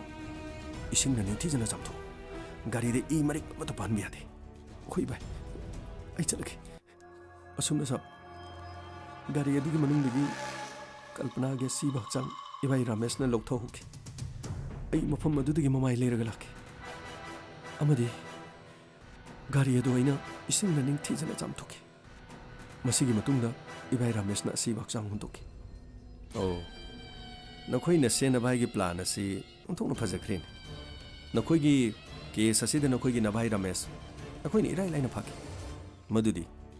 ꯑꯁꯤꯕ ꯑꯁꯤꯒꯤ ꯃꯅꯥꯛꯇ ꯂꯣꯀꯦꯁꯟ ꯑꯣꯏꯕ ꯐꯣꯟ 1,100,000 ꯑꯩꯈꯣꯏꯅ ꯁꯔꯆ ꯇꯧꯈꯤ꯫ ꯃꯁꯤꯒꯤ ꯃꯇꯨꯡꯗ ꯔꯥꯃꯦꯁꯀꯤ ꯅꯝꯕꯔ ꯐꯪꯈꯤ꯫ ꯑꯗꯨꯕꯨ ꯔꯥꯃꯦꯁꯀꯤ ꯅꯝꯕꯔ ꯑꯁꯤꯅ ꯊꯪꯅꯕ ꯃꯊꯪꯒꯤ ꯅꯨꯃꯤꯠꯇ ꯅꯨꯃꯤꯗꯥꯡ ꯋꯥꯏꯔꯝꯗ ꯅꯉꯣꯟꯗ ꯀꯣꯜ ꯇꯧꯏ꯫ ꯃꯥꯅ ꯀꯣꯜ ꯇꯧꯔꯛꯄꯗꯨ ꯀꯔꯤ ꯍꯥꯏꯕꯅꯣ? ꯑꯝꯇ ꯍꯥꯏꯌꯨ꯫ ꯁꯕ ꯏꯕꯥꯏ ꯔꯥꯃꯦꯁꯅ ꯐꯣꯟ ꯇꯧꯔꯛꯈꯤ꯫ ꯄꯨꯂꯤꯁꯅ ꯑꯁꯤꯕꯗꯨ ꯂꯧꯈꯠꯈ꯭ꯔꯦ꯫ ꯀꯅꯥꯒꯨꯝꯕ ꯆꯤꯡꯅꯕ ꯑꯃꯠꯇ ꯂꯩꯇꯦ꯫ ꯃꯈꯥ ꯇꯥꯅ ꯊꯕꯛ ꯏꯪꯈꯥꯡ ꯇꯧꯔꯣ꯫ ꯃꯐꯝ ꯑꯁꯤꯗ ꯂꯩꯔꯅꯨ꯫ ꯀꯝꯄꯅꯤ ꯑꯃ ꯍꯣꯡꯗꯣꯛꯂꯒ ꯊꯕꯛ ꯏꯪꯈꯥꯡ ꯌꯥꯎꯔꯣ꯫ ꯑꯁꯨꯝꯅ ꯍꯥꯏꯔꯛꯈꯤꯕꯅꯤ꯫ ꯑꯣ, ꯅꯈꯣꯏꯅ ꯍꯩꯁꯤꯡꯅ ꯃꯤꯍꯥꯠ ꯑꯁꯤ ꯄꯥꯡꯊꯣꯛꯂꯕꯁꯨ ꯅꯈꯣꯏꯕꯨ ꯑꯩꯈꯣꯏꯅ ꯐꯥꯕ ꯍꯥꯏꯕꯁꯤꯗꯤ ꯁꯣꯏꯗ꯭ꯔꯕꯅꯤ꯫ ꯑꯗꯨꯒ ꯌꯥꯝ ꯅꯨꯡꯉꯥꯏꯕ ꯋꯥꯐꯝ ꯑꯃꯅ ꯀꯦꯁ ꯑꯁꯤꯗ ꯅꯪꯒꯤ ꯅꯨꯄꯤꯁꯨ ꯆꯦꯟꯅꯔꯤ꯫ ꯍꯥꯏꯕꯗꯤ ꯃꯤꯍꯥꯠ ꯑꯁꯤꯗ ꯅꯪꯒꯤ ꯅꯨꯄꯤꯒꯤ ꯈꯨꯖꯤꯟ ꯊꯧꯔꯥꯡꯁꯨ ꯌꯥꯎꯏ꯫ ꯅꯈꯣꯏꯒꯤ ꯄꯨꯟꯁꯤꯗ ꯅꯨꯄꯤ ꯑꯃꯅ ꯌꯦꯠꯂꯦ ꯍꯥꯏꯅ ꯈꯜꯂꯒꯁꯨ ꯃꯍꯥꯛꯄꯨ ꯍꯥꯠꯇ꯭ꯔꯕꯗꯤ ꯑꯇꯣꯞꯄ ꯂꯝꯕꯤ ꯑꯃ ꯂꯩꯇ꯭ꯔꯕ꯭ꯔꯣ? ꯃꯤ ꯑꯃꯅ ꯃꯤ ꯑꯃꯕꯨ ꯍꯥꯠꯄꯒꯤꯗꯃꯛ ꯀꯅꯥꯅ ꯑꯌꯥꯕ ꯄꯤꯕꯒꯦ? ꯍꯧꯖꯤꯛꯇꯤ ꯅꯈꯣꯏ ꯑꯍꯨꯝ ꯀꯔꯤ ꯊꯣꯛꯑꯦ? ꯅꯈꯣꯏ ꯑꯍꯨꯝꯒꯤ ꯃꯊꯛꯇ ꯆꯥꯔꯖꯁꯦ ꯊꯥꯡꯒꯠꯀꯅꯤ꯫ ꯑꯗꯨꯒ ꯅꯈꯣꯏ ꯑꯍꯨꯝꯒꯤ ꯃꯊꯛꯇ ꯀꯜꯄꯅꯥꯕꯨ ꯍꯥꯠꯄꯒꯤꯗꯃꯛ ꯑꯃꯗꯤ ꯃꯤꯍꯥꯠ ꯑꯁꯤ ꯂꯣꯠꯁꯤꯟꯅꯅꯕꯒꯤꯗꯃꯛ ꯑꯃꯗꯤ ꯂꯧꯇꯨꯅꯅꯕꯒꯤꯗꯃꯛ ꯇꯣꯉꯥꯟ ꯇꯣꯉꯥꯟꯕ IPCꯒꯤ ꯁꯦꯛꯁꯟ ꯀꯌꯥ ꯃꯔꯨꯝ ꯄꯥꯟꯗꯨꯅ ꯅꯈꯣꯏ ꯑꯍꯨꯝꯕꯨ ꯃꯇꯤꯛ ꯆꯥꯕ ꯗꯟꯗꯤ ꯄꯤꯒꯅꯤ꯫ ꯑꯁꯨꯝꯅ ꯃꯁꯤꯒꯤ ꯃꯇꯨꯡꯗꯒꯤ ꯕꯤꯖꯦꯒꯤ ꯃꯆꯤꯟꯗꯒꯤ ꯀꯜꯄꯅꯥꯒꯤ ꯃꯃꯥ ꯃꯄꯥꯗ ꯄꯨꯂꯤꯁꯅ ꯄꯥꯎ ꯄꯤꯈꯤ꯫ ꯃꯇꯝ ꯑꯗꯨꯗ ꯃꯈꯣꯏꯒꯤ ꯃꯆꯥꯅꯨꯄꯤ ꯀꯜꯄꯅꯥ ꯑꯁꯤꯒꯨꯝꯕ ꯊꯧꯗꯣꯛ ꯑꯃꯗ ꯃꯔꯥꯏꯕꯛ ꯊꯤꯗꯨꯅ ꯃꯤꯍꯥꯠ ꯊꯤꯅ ꯍꯥꯠꯇꯣꯛꯂꯒ ꯍꯨꯟꯗꯣꯛꯂꯝꯂꯒꯅꯤ ꯍꯥꯏꯕ ꯋꯥꯈꯜ ꯑꯁꯤꯗꯤ ꯃꯃꯥ ꯃꯄꯥꯅ ꯊꯥꯖꯔꯝꯗꯦ꯫ ꯃꯃꯥ ꯃꯄꯥꯅ ꯍꯥꯏꯕ ꯏꯟꯗꯗꯨꯅ ꯂꯝꯀꯦꯠ ꯂꯝꯍꯥꯏꯗꯨꯅ ꯃꯁꯥꯒꯤ ꯑꯄꯥꯝꯕ ꯂꯝꯕꯤꯗ ꯆꯠꯆꯈꯤꯕ ꯃꯆꯥꯅꯨꯄꯤ ꯃꯤꯍꯥꯠ ꯊꯤꯅ ꯍꯥꯠꯇꯣꯛꯂꯒ ꯀꯅꯥꯒꯨꯝꯕ ꯑꯃꯠꯇꯅ ꯀ꯭ꯂꯦꯝ ꯇꯧꯔꯛꯇ꯭ꯔꯦ ꯍꯥꯏꯗꯨꯅ ꯑꯁꯤꯕ ꯍꯛꯆꯥꯡ ꯐꯥꯎꯕ ꯗꯤꯁꯄꯣꯖ ꯇꯧꯔꯝꯈꯤꯕꯅ ꯃꯃꯥ ꯃꯄꯥꯅ ꯃꯆꯥꯅꯨꯄꯤ ꯀꯜꯄꯅꯥꯒꯤ ꯑꯁꯤꯕ ꯍꯛꯆꯥꯡ ꯐꯥꯎꯕ ꯎꯕ ꯐꯪꯈꯤꯗꯦ꯫ ꯁꯨꯞꯅꯇꯪꯒꯤ ꯃꯍꯥꯛꯅ ꯁꯦꯠꯂꯝꯕ ꯁꯜꯋꯥꯔ ꯑꯃꯗꯤ ꯐꯣꯇꯣꯗ ꯂꯩꯍꯧꯔꯤꯕ ꯑꯁꯤꯕꯒꯤ ꯃꯥꯏꯊꯣꯡ ꯑꯗꯨ ꯅꯠꯇꯅ ꯃꯃꯥ ꯃꯄꯥꯅ ꯀꯔꯤꯒꯨꯝꯕ ꯑꯃꯠꯇ ꯎꯄꯥꯏ ꯂꯩꯖꯈꯤꯗꯦ꯫ ꯑꯁꯤꯕ ꯍꯛꯆꯥꯡꯒꯤ ꯐꯣꯇꯣ ꯑꯗꯨ ꯌꯦꯡꯖꯔꯒ ꯃꯃꯥ ꯃꯄꯥꯅ ꯇꯦꯡꯊꯥꯗꯨꯅ ꯀꯞꯆꯈꯤ꯫ ꯃꯁꯤꯅꯤ ꯉꯁꯤ ꯗꯥꯏꯃꯟ ꯔꯦꯗꯤꯑꯣꯅ ꯄꯨꯖꯔꯛꯂꯤꯕ ꯀꯦꯁ ꯑꯁꯤ꯫ ꯀꯦꯁ ꯑꯁꯤ ꯇꯥꯕꯤꯔꯒ ꯑꯗꯣꯝꯒꯤ ꯄꯨꯛꯅꯤꯡꯗ ꯀꯔꯤ ꯐꯥꯎꯕꯤꯕꯒꯦ? ꯁꯟꯗꯣꯛꯆꯔꯤꯕ ꯊꯧꯔꯝ ꯑꯁꯤꯒꯤ ꯃꯈꯥꯗ ꯐꯤꯗꯕꯦꯛ ꯑꯃꯗꯤ ꯀꯃꯦꯟ ꯄꯤꯕꯤꯌꯨ꯫ ꯁꯟꯗꯣꯛꯆꯔꯤꯕ ꯃꯣꯅꯣꯄ꯭ꯂꯦ ꯃꯣꯅꯣꯗ꯭ꯔꯃꯥ ꯑꯁꯤꯗꯤ ꯗꯥꯏꯃꯟ ꯔꯦꯗꯤꯑꯣꯅ ꯔꯦꯗꯤꯑꯣ ꯑꯁꯤꯒꯤꯗꯃꯛ ꯔꯦꯗꯤꯑꯣ ꯑꯁꯤꯕꯨ ꯇꯥꯕꯤꯔꯤꯕ ꯃꯤꯄꯨꯝ ꯈꯨꯗꯤꯡꯃꯛꯇ ꯀ꯭ꯔꯥꯏꯝꯒꯤ ꯑꯦꯋꯥꯔꯅꯦꯁ ꯈꯔ ꯄꯤꯅꯅꯕꯒꯤꯗꯃꯛ ꯍꯣꯠꯅꯖꯕꯅꯤ꯫ ꯇꯥꯕ ꯅꯨꯡꯉꯥꯏꯅꯅꯕꯒꯤꯗꯃꯛ ꯃ꯭ꯌꯨꯖꯤꯛ ꯑꯃꯗꯤ ꯃꯣꯅꯣꯗ꯭ꯔꯃꯥ ꯑꯣꯏꯅ ꯃꯤꯌꯥꯝꯗ ꯈꯨꯗꯣꯜ ꯇꯝꯖꯕꯅꯤ꯫ ꯐꯖꯕ ꯐꯖꯗꯕ ꯋꯥꯐꯝꯁꯤꯡ ꯑꯁꯤꯅ ꯇꯣꯉꯥꯟꯅ ꯊꯝꯕꯤꯔꯒ ꯀꯦꯁ ꯑꯁꯤꯒꯤ ꯃꯅꯨꯡꯒꯤ ꯑꯣꯏꯔꯤꯕ ꯃꯆꯥꯛꯁꯤꯡ ꯑꯗꯨꯗ ꯑꯐꯕꯗꯃꯛ ꯂꯧꯁꯤꯟꯕꯤꯌꯨ, ꯐꯠꯇꯕꯅ ꯅꯥꯀꯟꯗ ꯊꯝꯕꯤꯌꯨ꯫ ꯃꯇꯧ ꯇꯝꯒꯦ ꯍꯥꯏꯕꯗꯤ ꯀꯩꯗꯧꯉꯩꯗ ꯈꯟꯕꯤꯔꯨꯒꯅꯨ꯫ ꯑꯔꯣꯏꯕꯗ ꯐꯪꯂꯤꯕ ꯆꯩꯅꯥ ꯑꯁꯤ ꯅꯤꯡꯁꯤꯡꯕꯤꯌꯨ꯫ ꯑꯇꯣꯟꯕꯁꯤꯡꯕꯨ ꯅꯨꯡꯁꯤꯕꯤꯌꯨ, ꯄꯤꯛꯂꯤꯕ ꯑꯉꯥꯡꯁꯤꯡꯕꯨ ꯆꯥꯟꯕꯤꯌꯨ, ꯇꯣꯜꯂ ꯇꯥꯔꯕ ꯂꯥꯏꯔꯕꯁꯤꯡꯗ ꯃꯇꯦꯡ ꯄꯥꯡꯕꯤꯌꯨ꯫ ꯐꯨꯔꯨꯞ ꯑꯁꯤꯒꯤꯗꯃꯛ ꯐꯨꯔꯨꯞꯆꯥ ꯑꯃ ꯑꯣꯏꯅ ꯑꯐꯕꯇꯃꯛ ꯇꯧꯕꯤꯔꯝꯃꯨ꯫ ꯃꯤꯅ ꯅꯨꯡꯉꯥꯏꯇꯅꯕ ꯋꯥꯐꯝꯗꯤ ꯀꯩꯗꯧꯉꯩꯗꯁꯨ ꯍꯥꯏꯕꯤꯔꯨꯒꯅꯨ꯫ ꯃꯤꯄꯨꯝ ꯈꯨꯗꯤꯡꯕꯨ ꯑꯗꯣꯝꯅ ꯅꯨꯡꯁꯤꯕꯤꯌꯨ, ꯑꯗꯣꯝꯕꯨꯁꯨ ꯃꯤꯄꯨꯝ ꯈꯨꯗꯤꯡꯃꯛꯅ ꯅꯨꯡꯁꯤꯕꯤꯒꯅꯤ꯫ ꯁꯅꯥꯂꯩꯄꯥꯛ ꯏꯔꯝꯗꯝ ꯀꯪꯂꯩꯄꯥꯛꯅ ꯌꯥꯏꯐꯔꯤ꯫ ꯇꯥꯕꯤꯔꯤꯕꯁꯤꯡꯕꯨ ꯖꯦꯝꯁ ꯁꯩꯒ꯭ꯔꯨꯖꯝꯅ ꯑꯃꯨꯛꯀ ꯍꯟꯅ ꯈꯨꯔꯨꯝꯖꯔꯤ꯫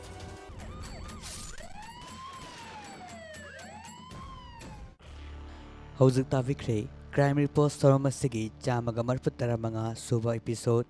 ꯉꯁꯤꯒꯤ ꯊꯧꯔꯝ ꯑꯁꯤꯕꯨ ꯄꯨꯊꯣꯛꯄ ꯈꯣꯝꯖꯤꯟꯕ ꯂꯣꯏꯅꯅ ꯊꯧꯔꯝ ꯂꯥꯟꯊꯣꯛꯄꯤꯈꯤꯕ ꯖꯦꯝꯁ ꯁꯩꯒ꯭ꯔꯨꯖꯝ꯫